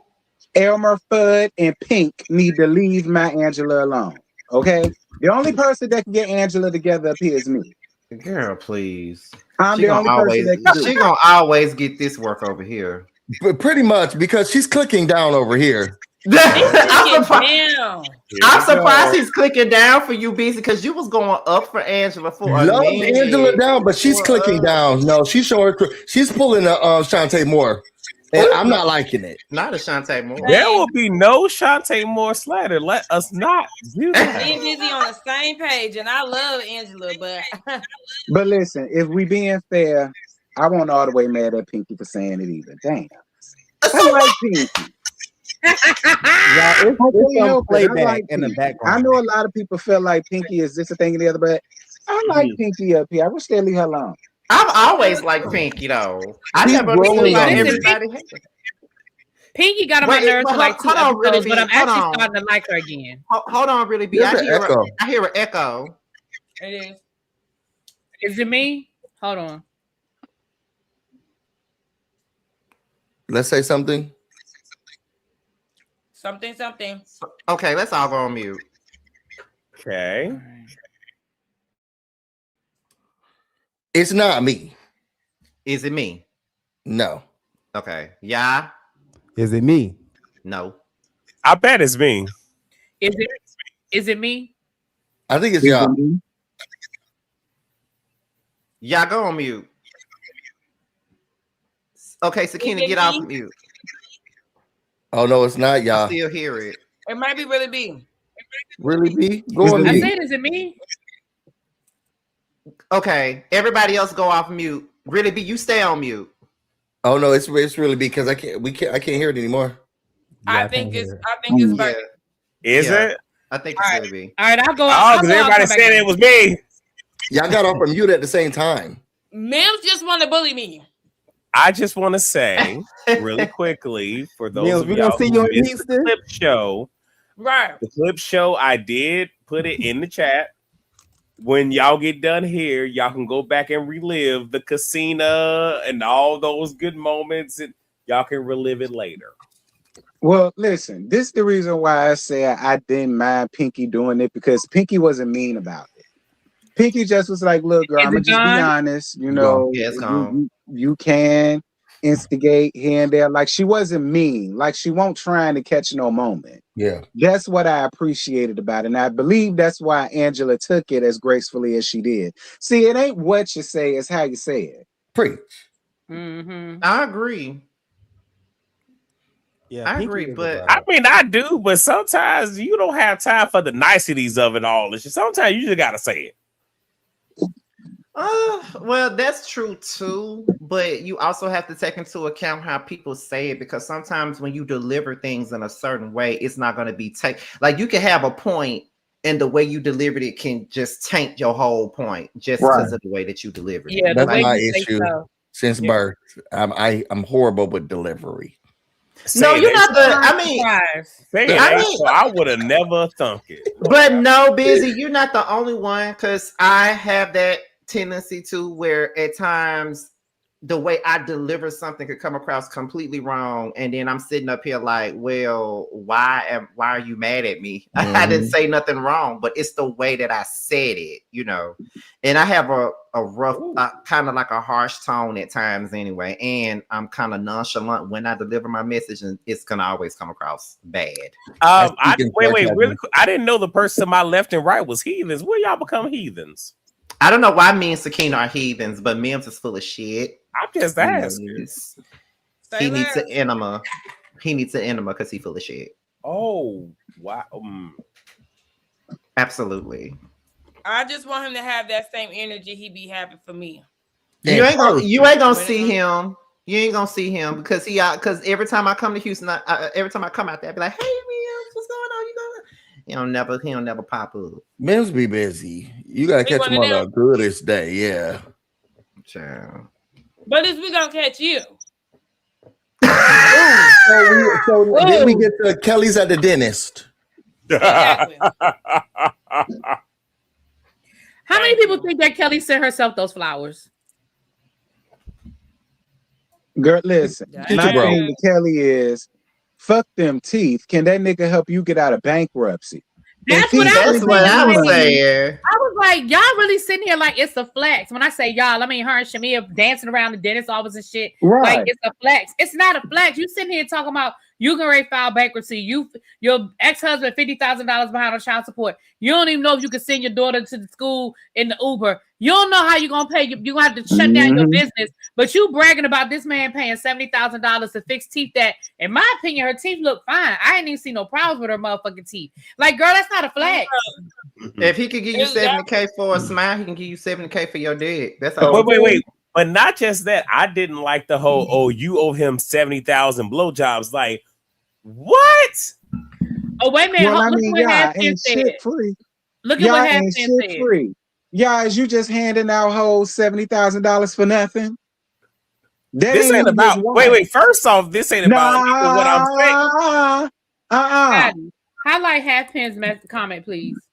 Who? What she said about Kempire. Halfpen. What she said about Kempire. She said somebody called into Kempire's show today and said that the dental work was a sponsorship because her face is on a billboard by the Atlanta airport. Oh God. Well, Okay. That. It's a whole lot of people. I was trying to figure out how this became about. And first off, let me say this, Terrence, right quick. I ain't one to put all my business out there, but I don't mind. I have not been sexually active since I was 14 years old. The fuck wrong with you, nigga? And I am 39 going on 40. So with that being said, I'm trying to figure out because first and foremost, how the fuck I choose to give out my dividends is on me. And it's nothing but a gift. So if I decide to sit here and bless somebody, that's on me. Right. And I'm not expecting nothing in return, especially not in a sexual manner. What you mean you ain't busted a nut since you was 14 and you 39? Y'all I didn't say I ain't busted a nut. I just said I ain't. No, y'all, that don't count. Don't worry, I'm gonna find you somebody. I'm gonna find you somebody. She gonna wear you out too, y'all. Don't worry about that. She's gonna take you up through there. I got you. I'm a good little noodle. Okay, keep that debaucherous noodle Jezebel spirit over there. Not a noodle. Everybody is not freak hoes like y'all. Wait, who is y'all? What she said, you added to it too. What she said, what she said, what she said. Don't sit up here and talk like that. T, I am not talking to. I am not talking to you, T. I am talking to Christina. I need you to clarify who's the freak hoe on the panel. Who's the freak hoe on this panel? It's a lot of birds chirping. All I said was freak hoes like y'all and y'all ran. Clarify. Why? Well, because I want to know who you calling a freak hoe. So we can fix the situation. I'm just trying to clarify. I'm gonna put it like this: anybody that's trying to clear their names is giving hit dog hollering. Oh, girl, Scotty was the loudest one, girl. Scotty was the loudest one. One, see Tina. You know what, Terrence? You are so bothered by me and my sexual activities. I don't understand why you so bothered by it, T. Why are you so bothered by me and my purity? Anyway. Purity. No, you gonna sit up on this panel and lie. What did I lie about? Put it in the chat. Who y'all think freak hoes? Because who was the loudest? Thank you, D-Boy, for letting the people know that I am the most innocent on this panel. Thank you. Child, please. Know that. Not the way he was just hooting and hollering, trying to figure it out. Lakina, do you want to beef with me? Is that what it is? Not beef with me because I just said I used to watch. I just asked a question. You made a general statement, and I wasn't the only one that asked. Josiah asked too. No, absolutely not. No, I was asking because I was just trying to see. I was just trying to see who were you exactly. Was it T or Scotty out the two? In between me, Scotty, and JoJo damn sure can't talk. Okay, am I lying, Scotty? You're not lying. Let me tell y'all something. I am a child of God. I do not partake in anything sexual. Okay, that is if I learn. Listen, if I hear anything that's not clean, it's from Scotty and T. They the hoes of the panel. They the hoes. In the words of Evelyn Lozado, Royce, please, please, not we the whores of the panel. Please. Y'all don't sit here and tell these tales. Bando in the chat. Happy birthday, Bando. Happy birthday, Bando. Yes, tell him happy birthday. And when did this become? Wait, when did this become the WYLION panel after dark? Like, how did we get here? You started it. T started it. Nah, that was y'all because y'all had to let it be known that he ain't fucked since he was 14. That was on y'all. That was not on me. Because you try to sit here and count what the fuck is in my damn wallet and what the fuck, and if I choose to sit here and bless some damn body, and all I'm saying is given the circumstance of that conversation and saying if he spent $70,000, you owe him 70,000 blowjobs. What in the entire fuck? Hell yeah! If a nigga just ran me $70,000, he ain't even got to ask. Trust me, y'all. I was not finna let Really Be slide by with this because she's not innocent either. I definitely wasn't finna let her slide. I am. Wait a minute. Child, please. Yes, I am. Child, really being that man, we ain't even gonna talk about that. Oh my god! What man? You tell us. Get a T. You don't know what you. Get her T. Remember that time? Remember that time we was on that live that time and she turned that damn camera off to go blush and talk to that man on FaceTime. Remember that? She turned red as a cherry, honey. Red as a cherry. I did not. I need y'all to leave my name out this conversation. I see you, Ray C. I did not. I did not. That's all I got to say about that. I did not. Sakina, please, girl. Please, girl. Please. I ain't even do nothing. Like, I'm not asking no questions. I'm not doing nothing. Can we please move on? This is making my Christian ears very uncomfortable. Oh, Josiah, please. You're gonna be. I Come this really weekend. feel uncomfortable. Like What having this bad? conversation. I don't When feel I see you, comfortable. when I see you, watch. When we see Josiah this weekend, he gonna be standing on top of couches and everything showing out. Yeah, Why? Sure is. I done party with JoJo. I know what it gives. Okay, why you talking about me? Why you sitting up here talking about me? Okay. JoJo, get off them people couches. Well, look, I'm sure gonna cut up at Grooves. Anyways, let's move on. What type of party? What's Grooves? Is that a gay spot? What? No, it's a spot for everybody.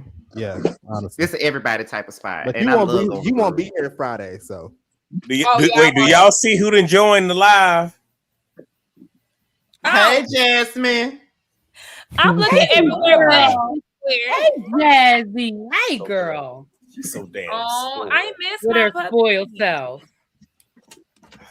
She won't belly roll, so I got to pull out the special gloves and shit. Okay, I know that's right, Jasmine. I like my belly rub too, sir. Ew. And ew. My bad. Thank y'all for letting me know it's a super chat, child, because I did not see it. That's nasty. Once upon a time, not long ago, I was a hoe. And I'm a big Hey, that was It was. That was a bop. That was my song. I ain't gonna lie. I love that song. What's next? Oh, we already talked about Shami and Kelly in that whole 70K smile that she ain't need. So let's get real quick. Uh-huh. I don't like Jarvis. Why? He fake, he phony. I don't think he's real. I don't think he's real either. That fucking necklace with her kids, that's not even your nigga, and he doing all of that. I don't like that. I don't think it's real. I don't think he's real. So you think he a man in a can? Because she said she's been dating him for a year, but then Shamia said that she introduced them. Like they've been tight that long. And Shamia, you enjoy hooking people up with married men because that's what you did with Portia. So that's a whole nother thing that I'm sitting here like, Yeah, I just don't think it's real. But I mean, it could just be me hating. I don't know. No, I don't think you hating. I understand. Okay, well, maybe she has an AI boyfriend. You know, they have AI dates and stuff, you know. Then it ain't real. Yeah, fucking weirdos. Right. Okay, but guess what? In a minute, they about to have robot men's and women's out here for y'all to, you know, purchase and have relations with. No, ma'am. I mean, I'm sorry. No, sir. I'm good on that. I'm good on that. Yeah, I'm good on that too. I'll just sit over here and just continue to be a virgin. I'm fine. A virgin? Mm-hmm. Here we go. Damn it. Here we go. Really be listen. I was really trying to move on, but you are gonna make. Then me they go coming right in there and back. matching outfits like so corny. And then they act like they didn't ugh. plan it. Child, y'all absolutely planned that shit. Like that whole scene to me just seemed, that whole scene to me seemed performative and fake. It really did. Sorry, not sorry. Oh shit. Okay. Dang. Y'all ready to move? Y'all ready to move? Yeah. Moving forward. Moving forward. Who we at? So we get into this scene where these people that's not a part of the show want to be a part of the show, and that is Drew and her team. So she has look, they need a Candy in the Game spinoff just for one season. That's I was like Drew on her, a Drew in the Game so bad. That's exactly what it was. It was giving. I'll watch it, but I would have watched that shit. She has a team meeting and she wants to be a bigger actress, and Keon wants to get down to the problem. Drew doesn't really know what the problem is, and then there's the hairstylist versus the assistant, the makeup artist versus the assistant, and Keon tries to take control where Drew cannot. My thing is that assistant is a problem. Right. But that assistant cleared that whole room. That assistant said, I'm not gonna sit here and let him throw no subliminals at me talking about I'm lazy and I don't do my job. I don't say nothing when Drew wig be lifting. I don't say nothing. I think we need a new wig stylist, but I didn't say nothing, baby. The way I fell out when that, and then the other person, the makeup artist, going to chime in. He gonna say, how many times you been fired? Don't say nothing to me. I was like, he is clearing the But you room. know, I wish that production would have showed. Don't get mad, JoJo. The wig being lifted. I'm just saying, like, at least provide us with some respect. But you know what? That's my thing too. But you know what? That's my thing too. Y'all too busy being sissies on this show, and y'all is dragging Drew. Y'all dragging Drew through the meantime. Like that was the whole thing that got me. But let me tell you something. Miss Freedom said, "Not you looking like a double stuffed Oreo." I swear. Wait. Terrence, I wish you could have saw Jam because the way she just popped her head up. What you did, I wish y'all could have saw it. And Drew, I was disappointed. Drew, you could get a spinoff with the people that you got because them punks showed the hell out, child, and I hollered. It would be some fun. Baby, that was the funniest shit. I'm sorry. That gave me what I needed. Drew, I needed Drew is such a sweet person. I needed her to God.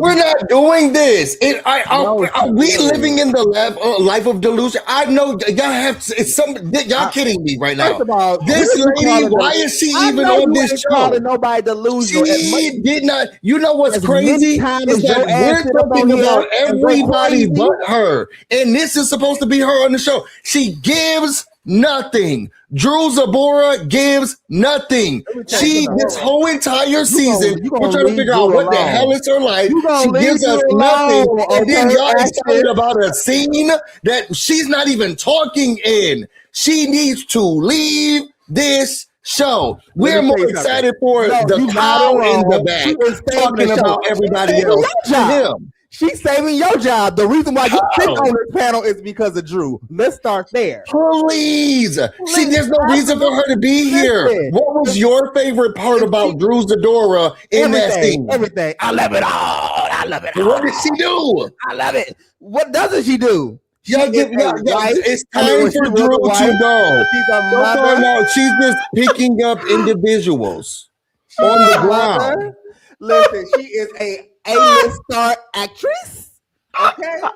And Scotty, if you don't mind, I would love to share the movie credits. We mind. I've been waiting my whole life for this. We mind. All my life, I've been waiting for this scene. It's gotten so bad. She's showing hairstyle, and she has to go down to her assistant. That old ass assistant. He's like, "Why do I got to be here?" This is so bad.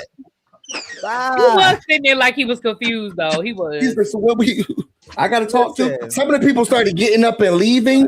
Like they did. Why? Listen, first of all, I want to say this, and I'm a rational person. I understand your frustration. I know that when you are the woman of the hour, or the day, or the night, or the day, she has a lot of different people on her team because she is a big star. So it can be polluted a little bit. So what I'm saying is, what word was that? Polluted.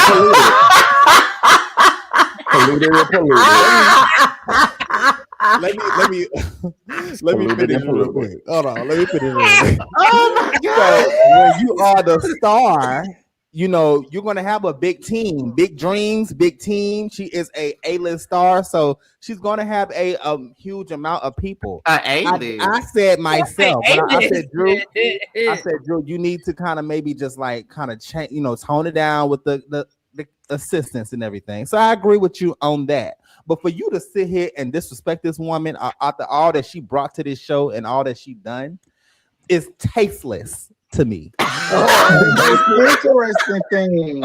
most interesting thing Drew brought was him downstairs. That's his most. That's not even a part of it. And this is what I said in my review. Like, I know more about what's going on with Drew's life from Really Be TV because she got the court cases. She know when she need to be in the house, when she got to be at the house. All of this stuff is public knowledge, and I can go to Really Be's channel and get an update immediately. Oh, is she still in the house? Does she have to leave? What happened to the court case? Oh, we had to file something else. She's not bringing them to school. What's going on? Why she not bringing them to school? Now Ralph got the kids. We know all of this. Yet and still, we watched this month television show, and the thing she brought us was Keon talking to this staff that we don't know. There's so much that she could be talking about, which is public knowledge. So I don't even want to hear that BS around. Well, they're going through litigation. Girl, really B's reading it on the internet. She could talk about it. Baby, let me tell you something. Denial, denial is something else. I just want you to just come to the light. And what part am I in denial about? She's not giving anything. Brian speaking right now, and I'm trying to really break this situation down. I need you to start coming to the light and just be real with yourself and say that you are a fan of Drew. Listen, you are a Drew stan. You think about her. You think about her when you wake up, when you brush your teeth, when you when you go to work. She's on your mind. You listen to her music in the car. Just say that. Never just heard say that one you are. through the door song. I think the second we start, internalizing that, and the second we start acknowledging that, your whole life will change. All that anger, that hurt, that bitterness will be let go once you really just say, Drew Sidora is my girl. And just we're going on episode 10. What have we learned from Drew? Everything. Why you wanna throw us away now, baby? Put it in the comments, y'all. We love Drew so much. We're on episode 10. What have been your favorite parts about her story? Why would you do this? She's not giving us anything. Okay, wait, busy. Arguing. That was the funniest shit. Busy. Her team are her assistants. It's still not her. Okay, but still, her team of 20. That shit was funny. I'm sorry. The team is that's why I said I was waiting for us to get here because that right, Jasmine. Maybe he said I ain't not the only one. I ain't saying nothing about that wig. I ain't saying about that wig lifting, baby. That I'm sorry. That look. I rewound that scene like 3 times. That shit took y'all me see, out. I'm trying to talk, and she not gonna let me talk, right? Y'all see this, right? Ain't nobody gonna get her. Ain't nobody. Oh, you told me to mind my business. We could go off on Drew all day, but she not the only one that ain't really giving us nothing for the season. I mean, I hear what you're saying, but she not the only one.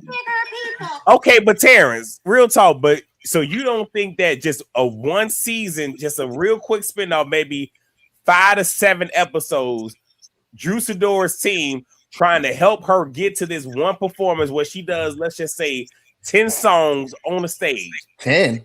Yeah, I watch it. Okay. I'll watch it. It'll be like a Portia family that never mattered. Okay, because me and Scotty got some good numbers off that shit. Oh, we definitely did. That's what started Roast the Review anyway. That's what started Roast the Review, that show. Yes. So, I mean, if she decided to do that, I would watch it, especially had the way they cut up. And wait, would y'all would do a Roast the Review? Hell yeah. We would. In the words of T and Kaya, it's giving Drew Sidora to keep them sister punks out her house. Yes, it is.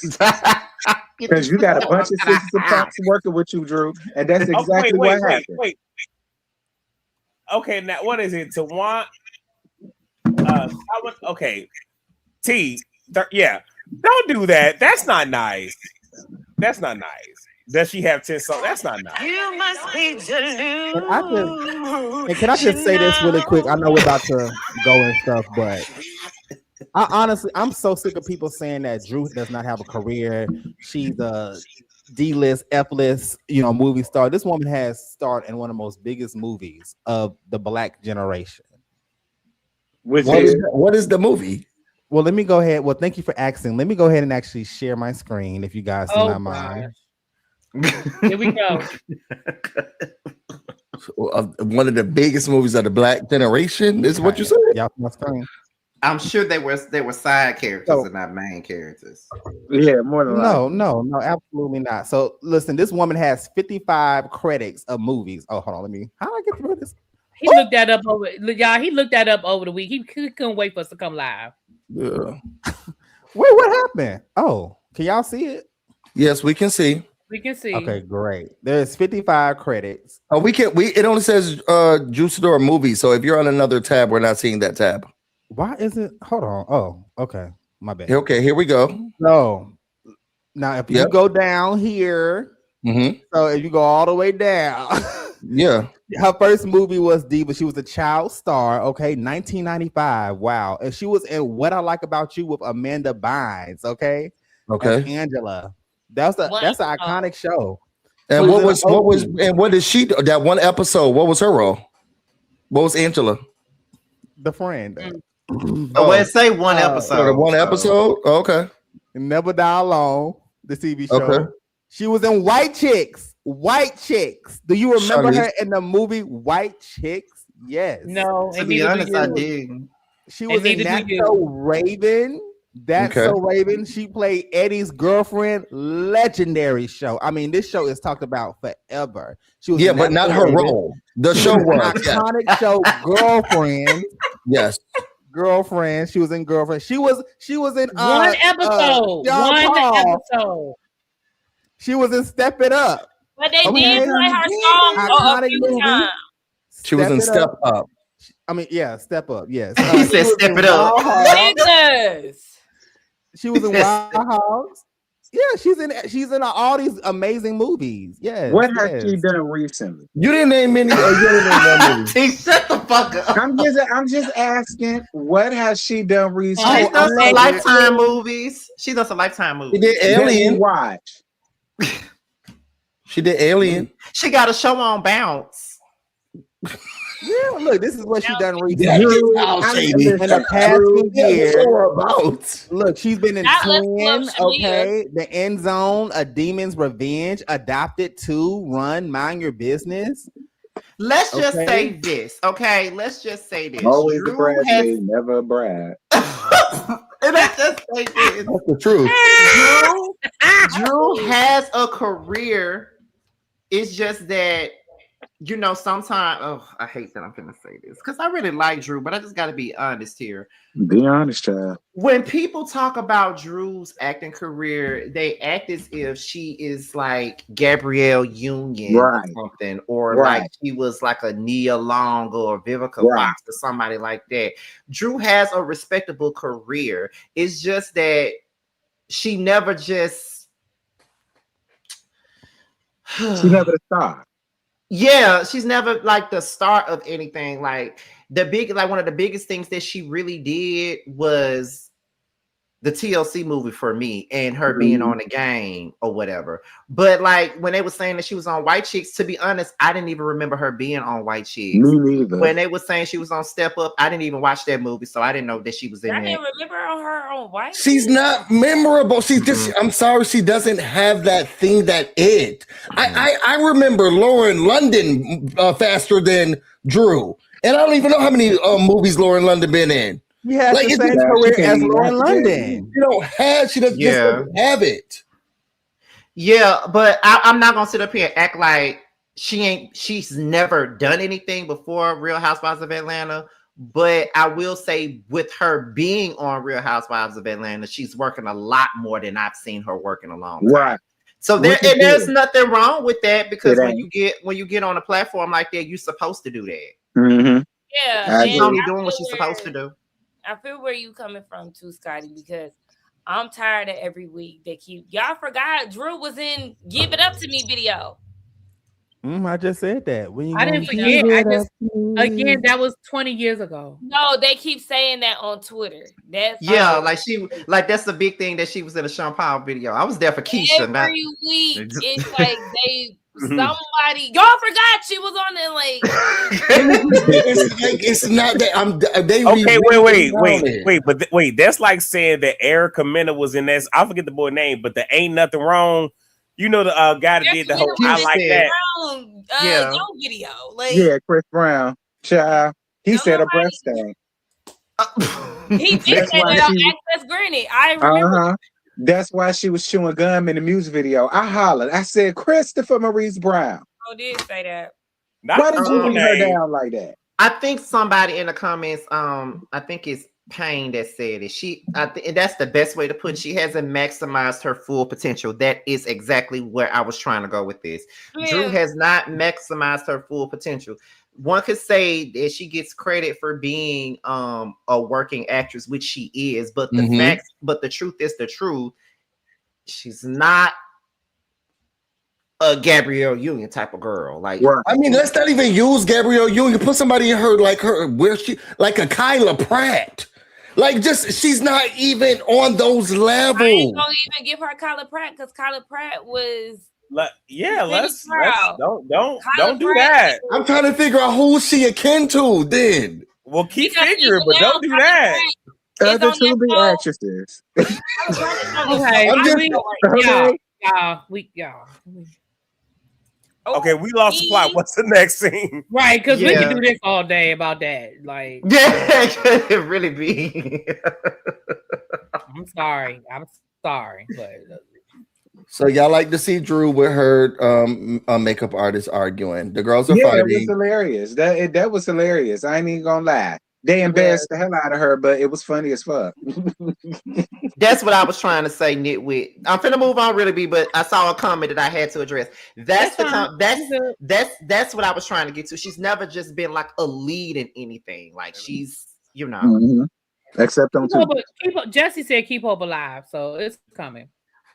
Yeah, it's gonna come, Drew. It is. It's because gonna come. I think it will. I mean, like I said before, like I will say that she has been working throughout the years, like regardless of what we've seen with our own two eyes, because there are working actresses that we really don't be seeing out there doing stuff. Like just because they're not in a movie or in a sitcom or a drama series, they don't mean they're not working. They may be doing plays and shit. Because I know Drew was doing plays and stuff. But my thing is, that's the only thing that I be saying, like y'all acting like she Gabrielle Union or somebody. What happened? She's not the one that keep bringing up her career. Is Kay? And she's not. But and that's all I'm saying. But we went at that moment. And this ain't for you, Sakina. Oh no. But at the moment we was just talking about Drew. We weren't talking about Kay. Now that's all I'm saying. Because Kay is the one bragging about her career more so than Drew. But it's just that when that conversation comes up, the people be trying to make it seem like Drew is some. That is true. She did play T-Box. T-Box, that was a lead role. She did. But we're gonna move on. We're gonna move on to K, Michelle, Pinky, Portia, and Cynthia. Kay and Portia embrace. Pinky and Cynthia wants to bring them together. They walk away to the bar and let Kay and Portia have a conversation. Portia then admits that she was closed off when Kay was trying to explain herself. Kay owns that she was wrong for not talking to her first before going in. Then Kay says the reason why she was so cooled down with Portia was that first situation with her, Portia, and Kelly, and when Kelly said what she said about Kelly. Kay, Michelle, and Portia then make up. Then she says that her biggest issue at this point is with Drew. Portia then admits that Drew does look for information on people, but in this situation, she's not sure. And Portia denies having any ill will for Drew, and Kay, Michelle, says that she doesn't have hate for Drew. Now, this is what I got to say about it, right?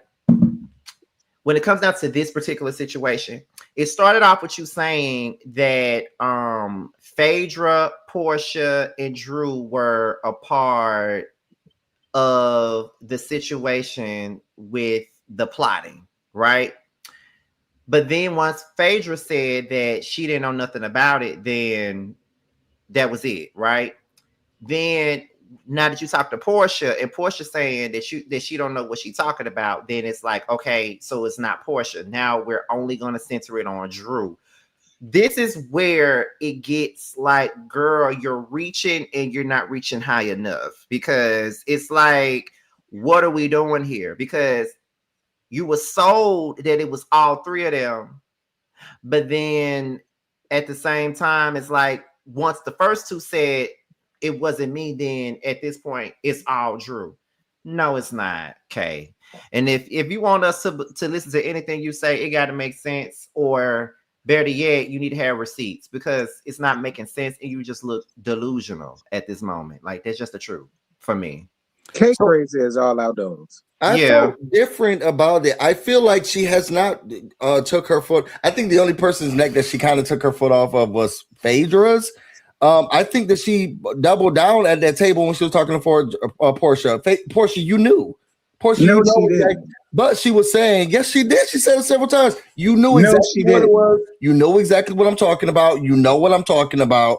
But then she did say, like, I'm going to bring it to Drew because Drew You know, I mean, she just be saying anything, but Portia, you know what I was talking about. Nobody knows what the fuck she talking about. Nobody knows what she's talking about. Busy, what show is you watching, friend?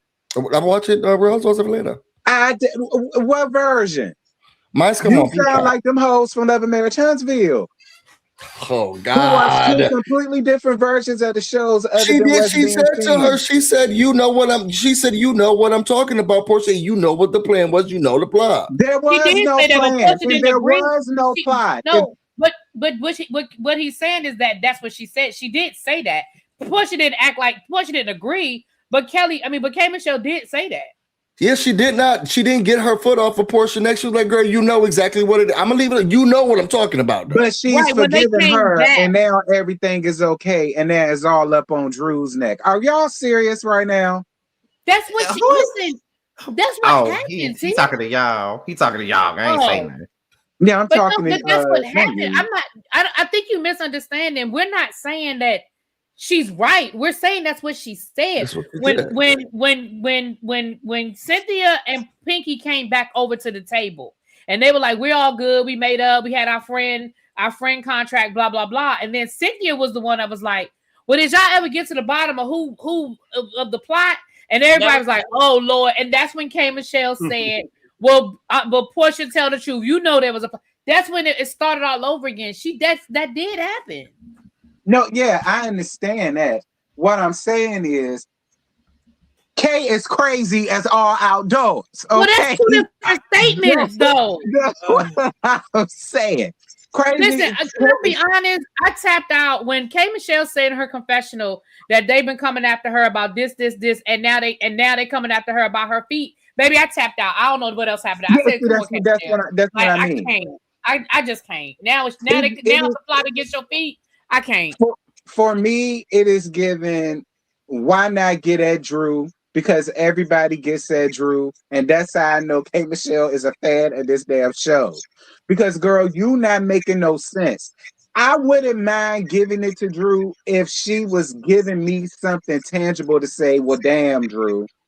Really? Yeah, girl? and she's not giving. And Drew hasn't done anything to warrant the response that she's giving. Exactly. You know, and now like, you sitting over here trying to play Columbo, Picasso, and all of the rest of this shit, and it's still not making no sense to me. Columbo, Picasso. If I really felt like the three of them was responsible for this shit, I'm not taking my foot off of no motherfucking body neck. I don't give a fuck what you say to me.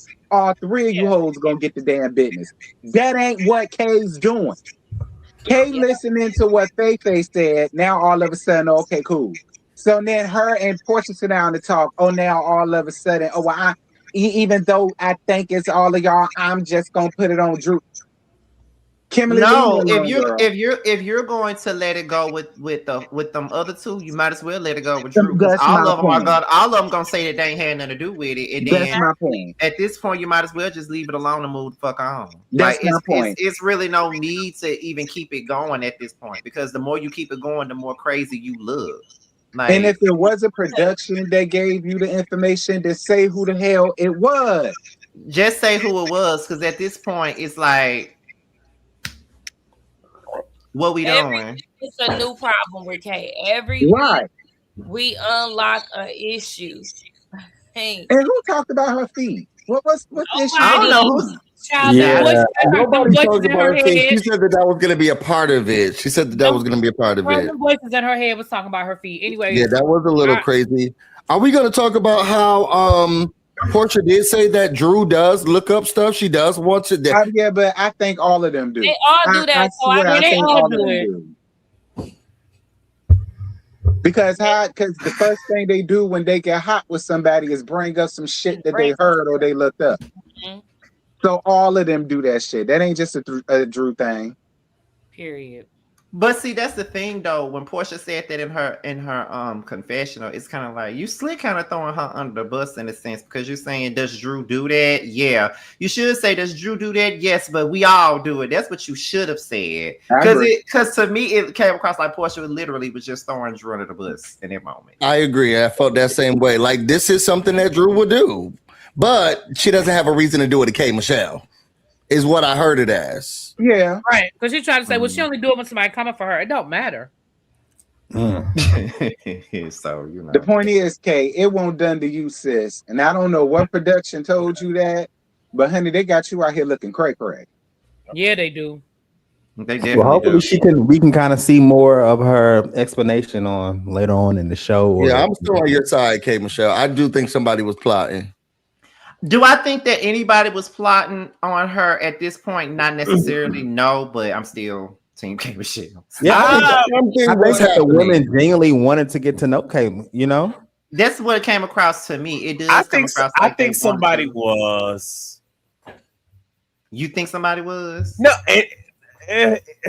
it's hard for me to explain, but it's the whole reality TV show game where I think there was a plot and a ploy, but it wasn't nothing serious.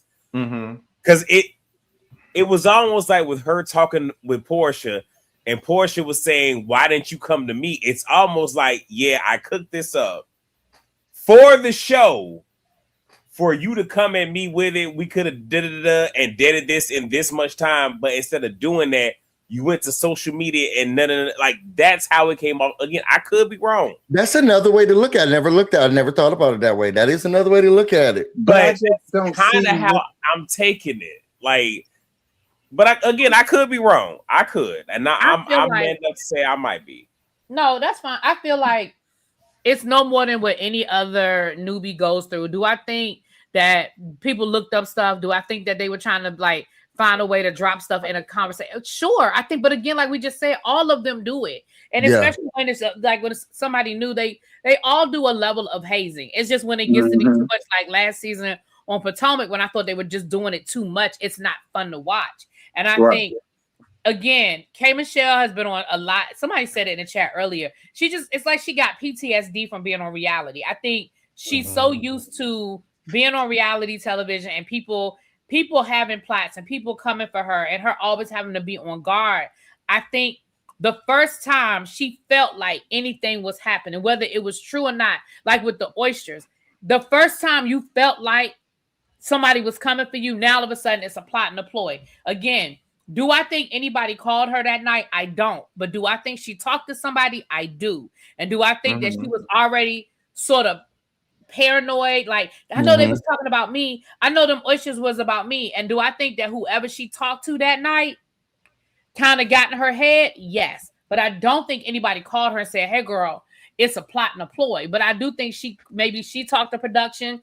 Maybe she talked to somebody on, in her little crew. But I do think somebody got in her head. But I do not think it was this grand plot against her. I don't. Yeah, the plot thing, calling it a plot is what's really bothering me. I feel like it was something so minuscule that they were trying to come up with, and they were just trying to get at her something real small. But saying plot as we're saying it, like it's just making it seem like it's such a bigger scheme that this is not a Ponzi or something. Like it's just giving multi-level marketing.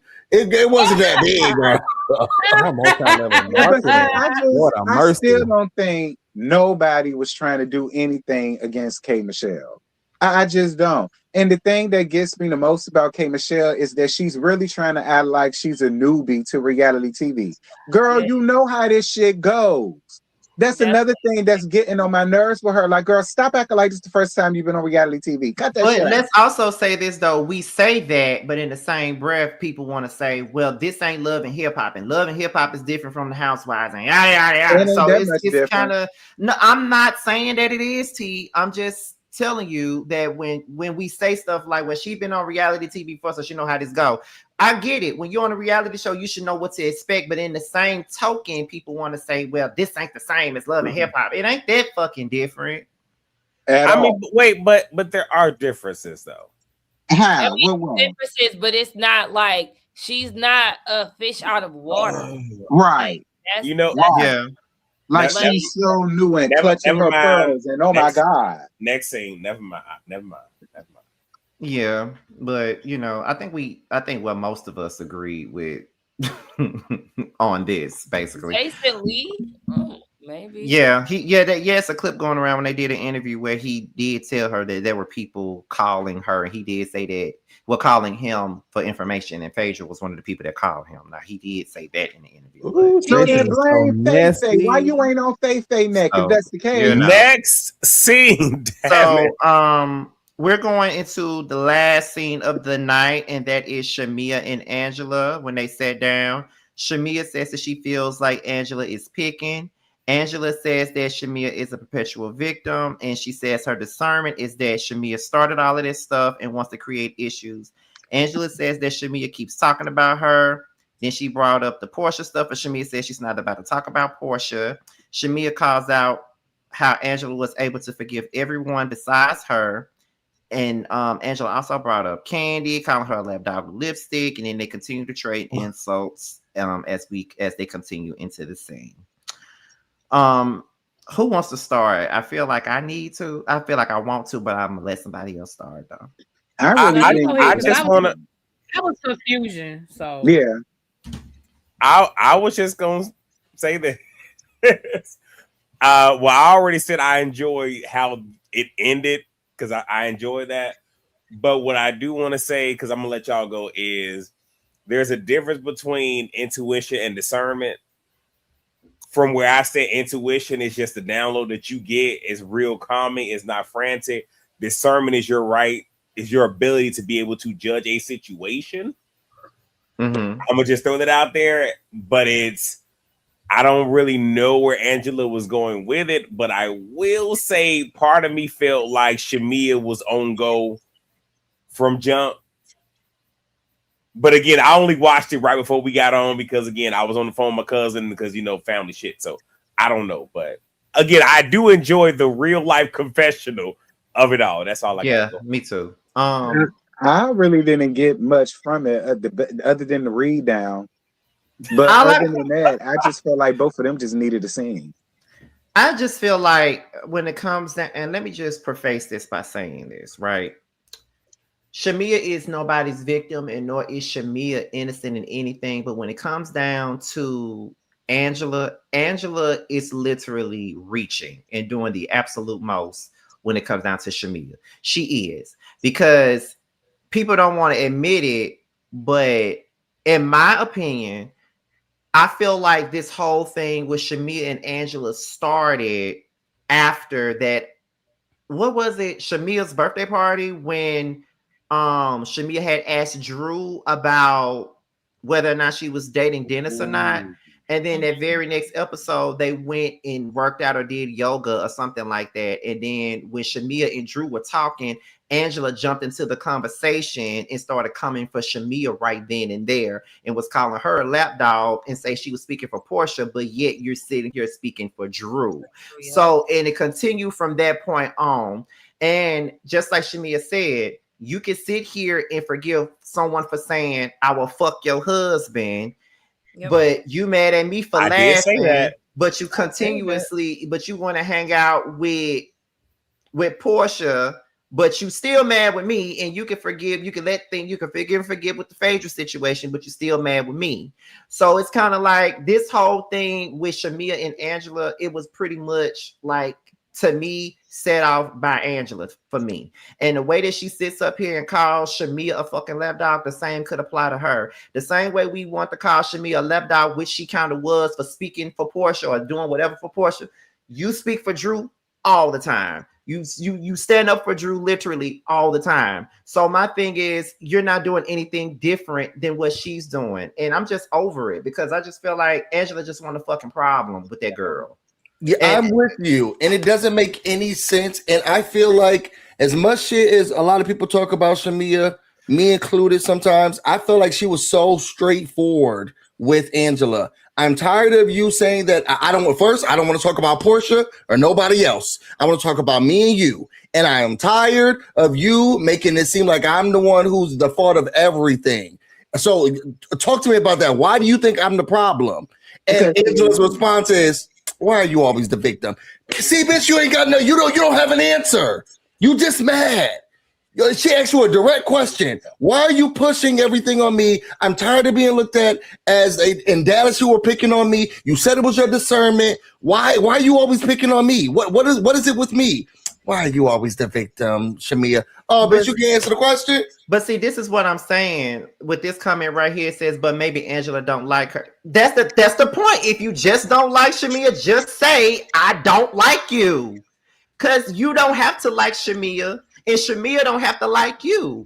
And for me, it does have to make sense if you want to see, if you're telling people that you want to sit down and have a conversation with Shamia about your issues. Clearly, it does have to make sense. You claim that you want to settle things and move on, but you don't want to. You want to keep this shit going. Shamia. We're not gonna sit here and act like Shamia ain't going back and forth and telling Kate shit about them either, especially when it comes down to Drew. And I think that's what Angela's whole issue is. But You're when trying did to Shamia act do like that? you don't have a hand in shit, and you do. When do we see Shamia tell Kate anything about them? You don't believe that she's disseminating information, especially about I literally don't think so. And we ain't seen it either. So we can't just say she's doing it. I don't think so. Night, girl. I mean, we could agree to we can agree to disagree on that. I'm on Scotty's side with this. We can agree to disagree on that. But I'm with Scotty on this one. I was so confusion by this scene. I didn't understand this scene at all. I don't understand where the beef is coming from. I don't know why Angela got such a hard on for Shamia, unless it's something that unless it's something we don't know. That because even going back to Dallas when Angela was just so sure that Shamia was in the background puppet mastering, unless you know some shit that we don't know, because like Scotty said, we ain't seen it. So unless there's some stuff going on behind the scenes that production ain't telling us, that y'all are privy to, that they're cutting out of the show, I don't know. But that energy just seems really weird. I mean, it just does. But it's the same as a plantation that we ain't seen. It's all the same thing. I refuse to sit here and believe that she has absolute, like I said in my review, do I feel like Shamia is responsible for like the division as a whole? No, I don't. I don't feel that way, and I still don't. But do I feel like she got a hand in it? Yes. That's great if that's how you feel, but I don't feel that way. I think that I do think that Angela stirs the pot, and I see Angela for who she is as far as like really getting stuff popping and getting everything going up. Like I really see how she be moving, because Angela is like, y'all, low-key Angela is like a earlier, more indirect version of Kenya in her earlier seasons. She will get you going and she'll start popping it off. You know what I'm saying? Thank you, green girl. But my thing is, if it's so easy for people to believe that she's planting seeds and shit, then why is it? Because I just feel like when it comes down to certain people, we make excuses for them. Mm-hmm. Yeah, that's how it comes across. Like if we don't want to make excuses for certain people, then we don't need to make excuses for other certain people either. That's just what I think, though, because we don't know for a fact that Shamia is doing anything. Just like we don't know for a fact that there was a plot or there wasn't a plot. But from what we see, we don't think that it's a plot because it's not making sense. Just like I don't think it was a plot against K. Michelle because it's not making sense. I don't really believe that Shamia is really going around planting seeds about anybody because we ain't seeing it, and it's not but it doesn't make sense though. To me, it doesn't. It's just like even before she got into the scene with Angela, she was shading her, calling her Sasquatch and her feet and all the rest of this shit. Like, I mean, it's the same thing. I mean, exactly. Shamila, Shalaya. I mean, they do it. I mean, that's nothing new. So because she's calling her names before she get in the scene, that automatically makes it true that she's talking shit behind everybody's back. Hell it doesn't. Yeah. Oh, yeah. Which we know majority of the is you not innocent. You not innocent. And I'm more than sure. But that's the thing, T. I think I started the conversation off by saying. I think I started the conversation off by saying that Shamia is not innocent and she's not a victim. I started the conversation off by saying that. But what we're not gonna do is sit up here and act like Angela ain't reaching. Because she's literally reaching and she don't have no real issue. I don't feel like that. I feel like she don't have no real. What is the real issue? Angela is giving the same energy. What is the reason? What is the real Angela is giving the issue? same damn energy that she's giving. That's what she's doing. In What my is the opinion. real issue, T? You're not telling me what the issue is. You What is the gotta ask issue? Shamia. Don't ask me. But Angela why I is gotta ask? me. Why I gotta If ask you Shamia? give me that If you're energy so every time I sure, see you, you're I'm so gonna give you that sure, energy. you're so sure that she has a reason. So I'm asking you, what is the reason? You tell me. You said it. You tell me. You said it, T. But I'm telling you to tell me. Why do I need to tell you when you? I'm Ain't not this the what one K. saying. I'm Michelle not the did? one that's saying. And I don't agree with KT. So you're not making. So you're not making Ain't this any. what You're K. not making Michelle any did? point. So if that's the case, if I have to ask her, then I need to ask.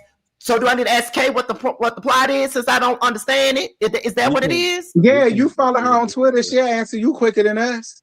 I don't give a fuck enough to ask her that because I don't think there's a plot. So there's no need for me to be asking that. But you're the one who's saying Well, that she listen, got a all I'm reason. So I'm saying trying is, to ask you, T, what is the actual reason then?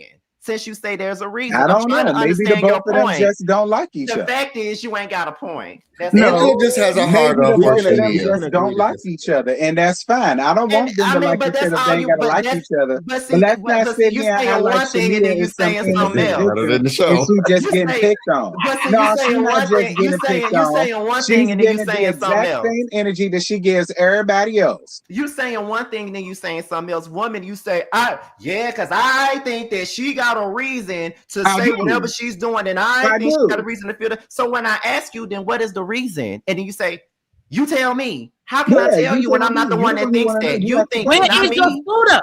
Where is your scooter, T? You in the gaslighting. That's corner. the problem. You're trying to gaslight me in this moment. That's what I'm you're trying to doing. gaslight you. That's exactly what you're doing, T. Because if I'm you're the not. one, if you're saying that, if you're saying, I think she got a reason, so I ask you, well, T, what's the reason then? And then That you she say, don't like and then, them. but that's She well, don't like them. why didn't you And say it's that from the very beginning easy for me. then? It's very easy for me to sit here and believe when Kay Why? is giving her grievances, especially to them three women in particular, that she has a problem with. But I see, can that's my thing. totally Why you see didn't say that Shamia from the sitting jump? there co-signing and also giving small little nuggets about this, that thing, and the other. I can see Shamia doing that shit because she's So why done it didn't you before. say that when I asked you that the first time instead of trying to throw it back on me and say, you tell me? How the fuck can I tell you when you said it? Because I'm a gaslighter. Remember, ain't that what you said? Exactly, bitch. That's what you are, a gaslighter. Because you can't ask me, you can't throw it back on me when you said it. Like that don't make sense. All I want to say, But I see why Angela is your favorite. She do the same thing. Go ahead. Yeah, whatever. I'm sick all of I that. want to say with this is, I think it was extremely lame. Like Angela, girl, you lame as fuck for bringing up Candy. Like that shit was so. Thank you.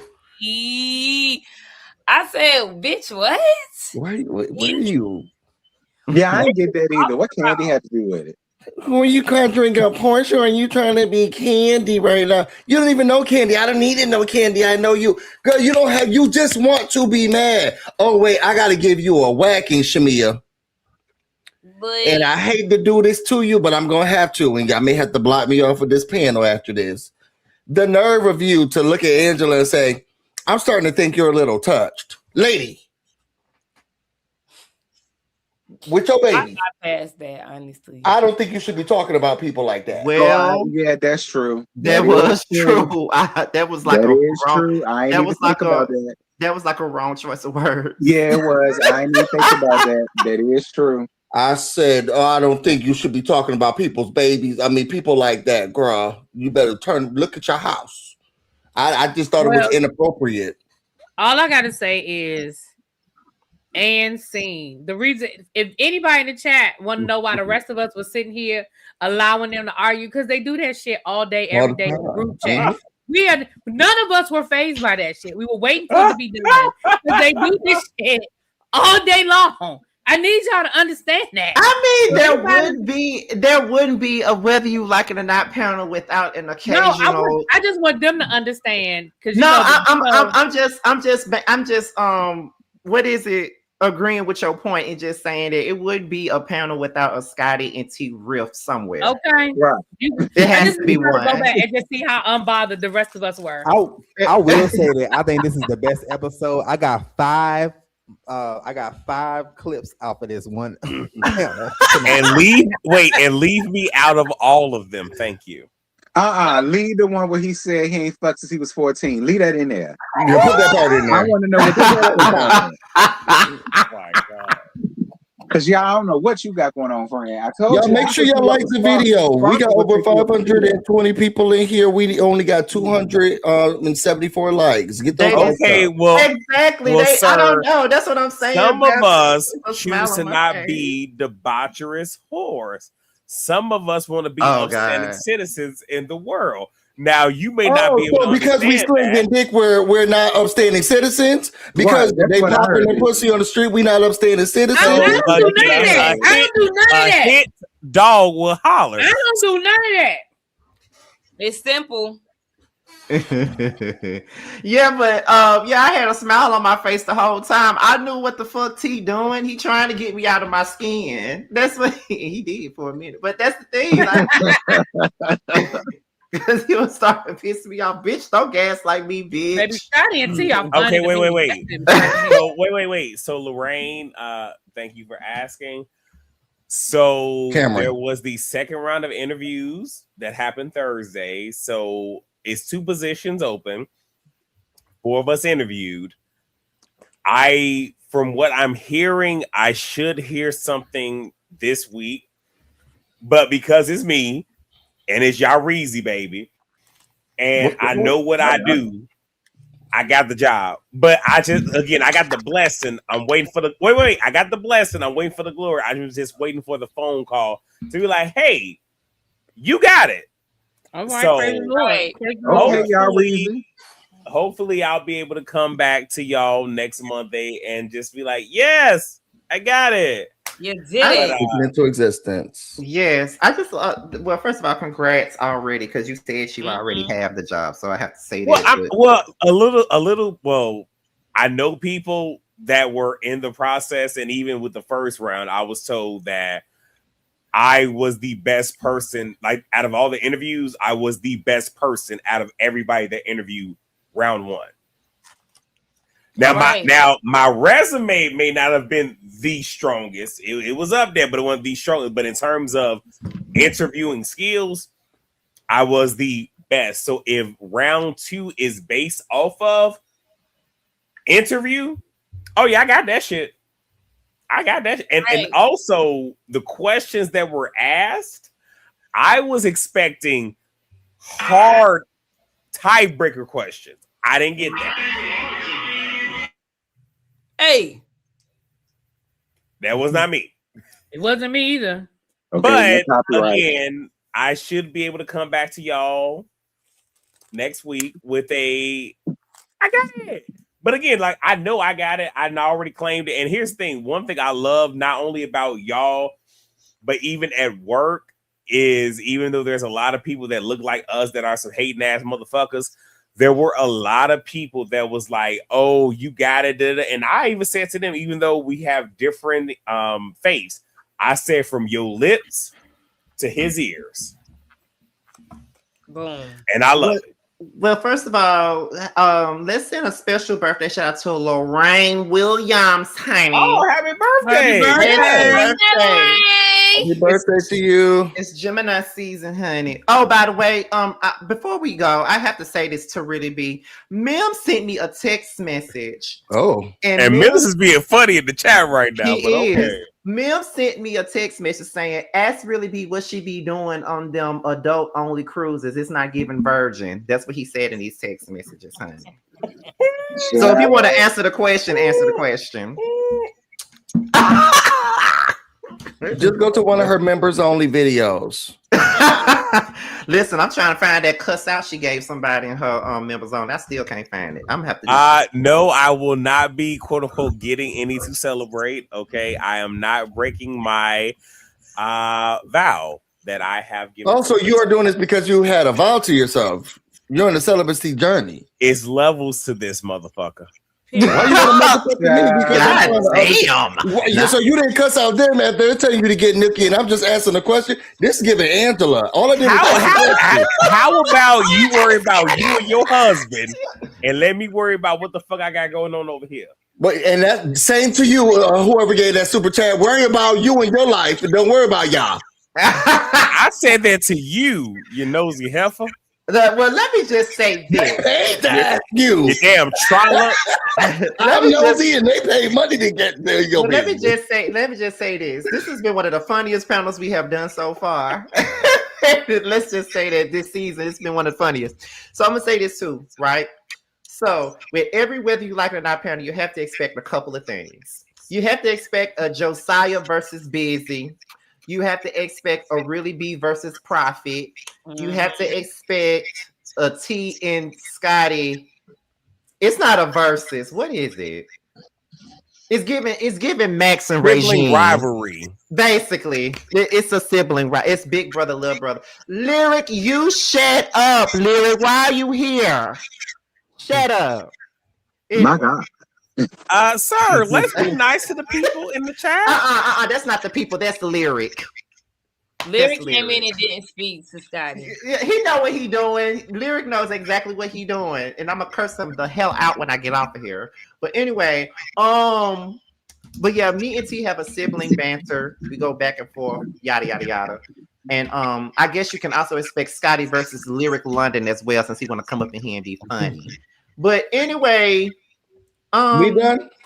Yeah, before we go, we do have an MVP of the week. I be forgetting to do that when I be hosting. Let's go ahead and do MVP of the week.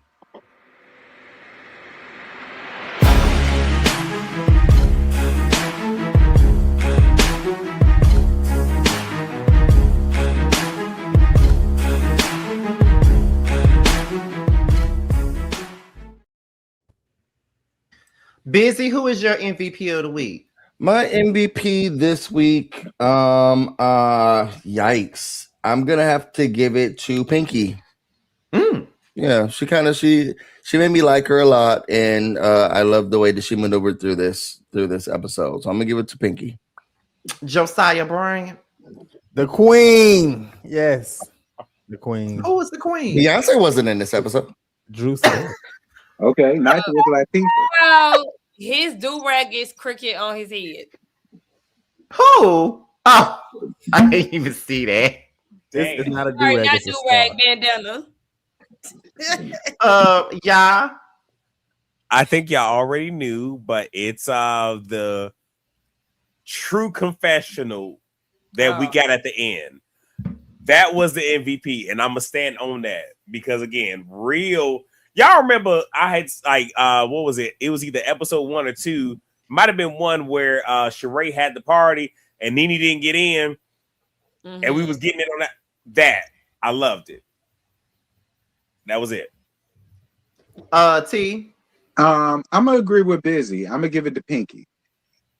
Okay, that's an interesting answer though. But that's a good answer, but interesting at the same time. Really, B?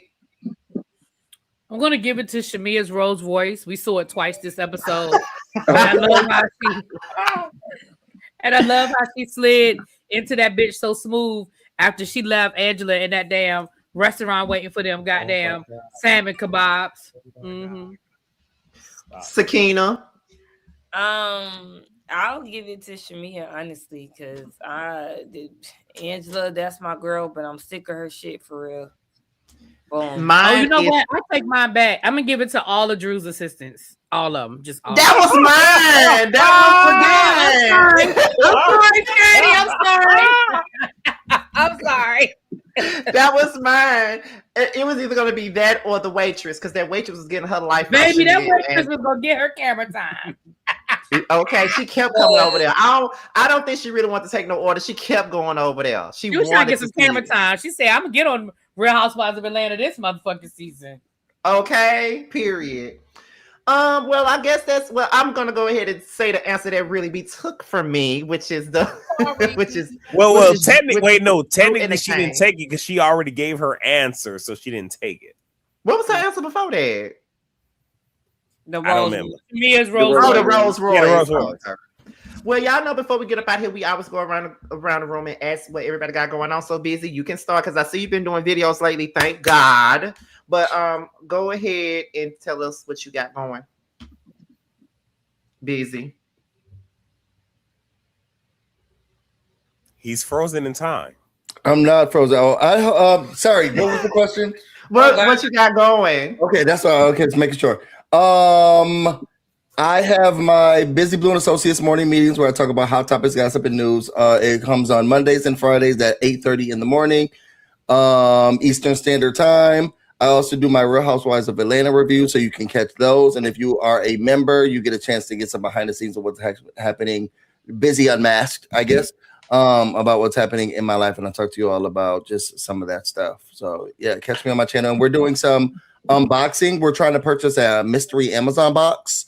Right now we're up to $31. So by the end of the week, however much money we raise, I'll open up a mystery Amazon box live. All right. Josiah Bryant.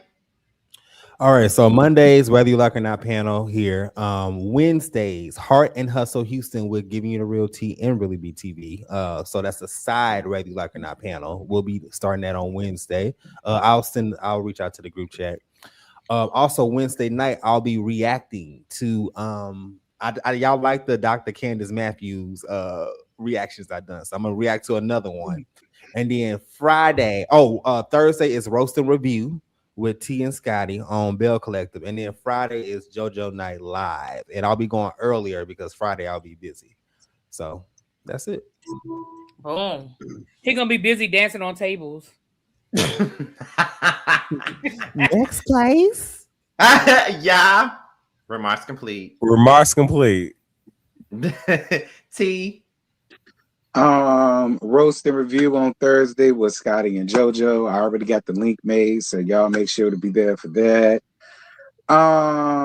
This show, Heart and Hustle Houston, Love and Marriage Huntsville.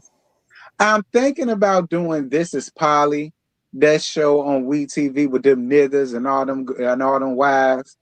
I mean, I don't really know, but I've been thinking about it because I did see the clips. Yeah. Oh. It's on WeTV, child. It look like it's a whole mess, child. Then his son following in his footsteps. Oh. Yeah. But that sounds interesting. That's what I said. So I might give that a look-see and see what's going on with that. And yeah, I guess that's it. Really be? So Heart and Hustle, and then the panel with JoJo and T. I'm gonna be doing Raising Canaan. Next Gen NYC comes back in June, I believe. I'll be doing that. I feel like it's a third show in June that's coming that I can't remember right now, but I know Raising Canaan, Heart and Hustle, and Next Gen NYC. Maybe that's the third one. Big Brother in July. But right now, Love and Marriage Huntsville is on hiatus. Whatever. They got Teacher Project 2.0.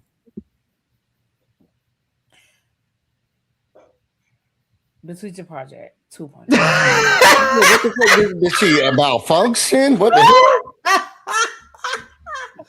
Don't you and JB do Beyond the Gates on the weekend? If I had been allowed to finish going through what I was, yeah. Oh, go ahead. I'm sorry. No, I'm just saying, Oh, JB, no. Yeah, we do Beyond the Gates, myself and JB. But of course, I'm out of town this weekend, so y'all probably won't get it. This weekend. It's a lot. I was about to say, where you going? Yeah, Real Housewives of Rhode Island and Potomac. And of course, my tribe meeting. So there we go. Casina. My Housewives of Atlanta review is up now. I actually just started watching Rhode Island today. And to be honest, it's not enough I know people was like, "Oh, I know you lying." I was about to say, I don't know what you watched. For me, like, it's not enough for me to want to review it. Like, okay, it's yeah, good, I get it. but it's not moving me to hop on camera. And Baby, the way them crazy ass white lady did they be cutting up. But okay, I'm only Liz, baby. I'm on episode 4.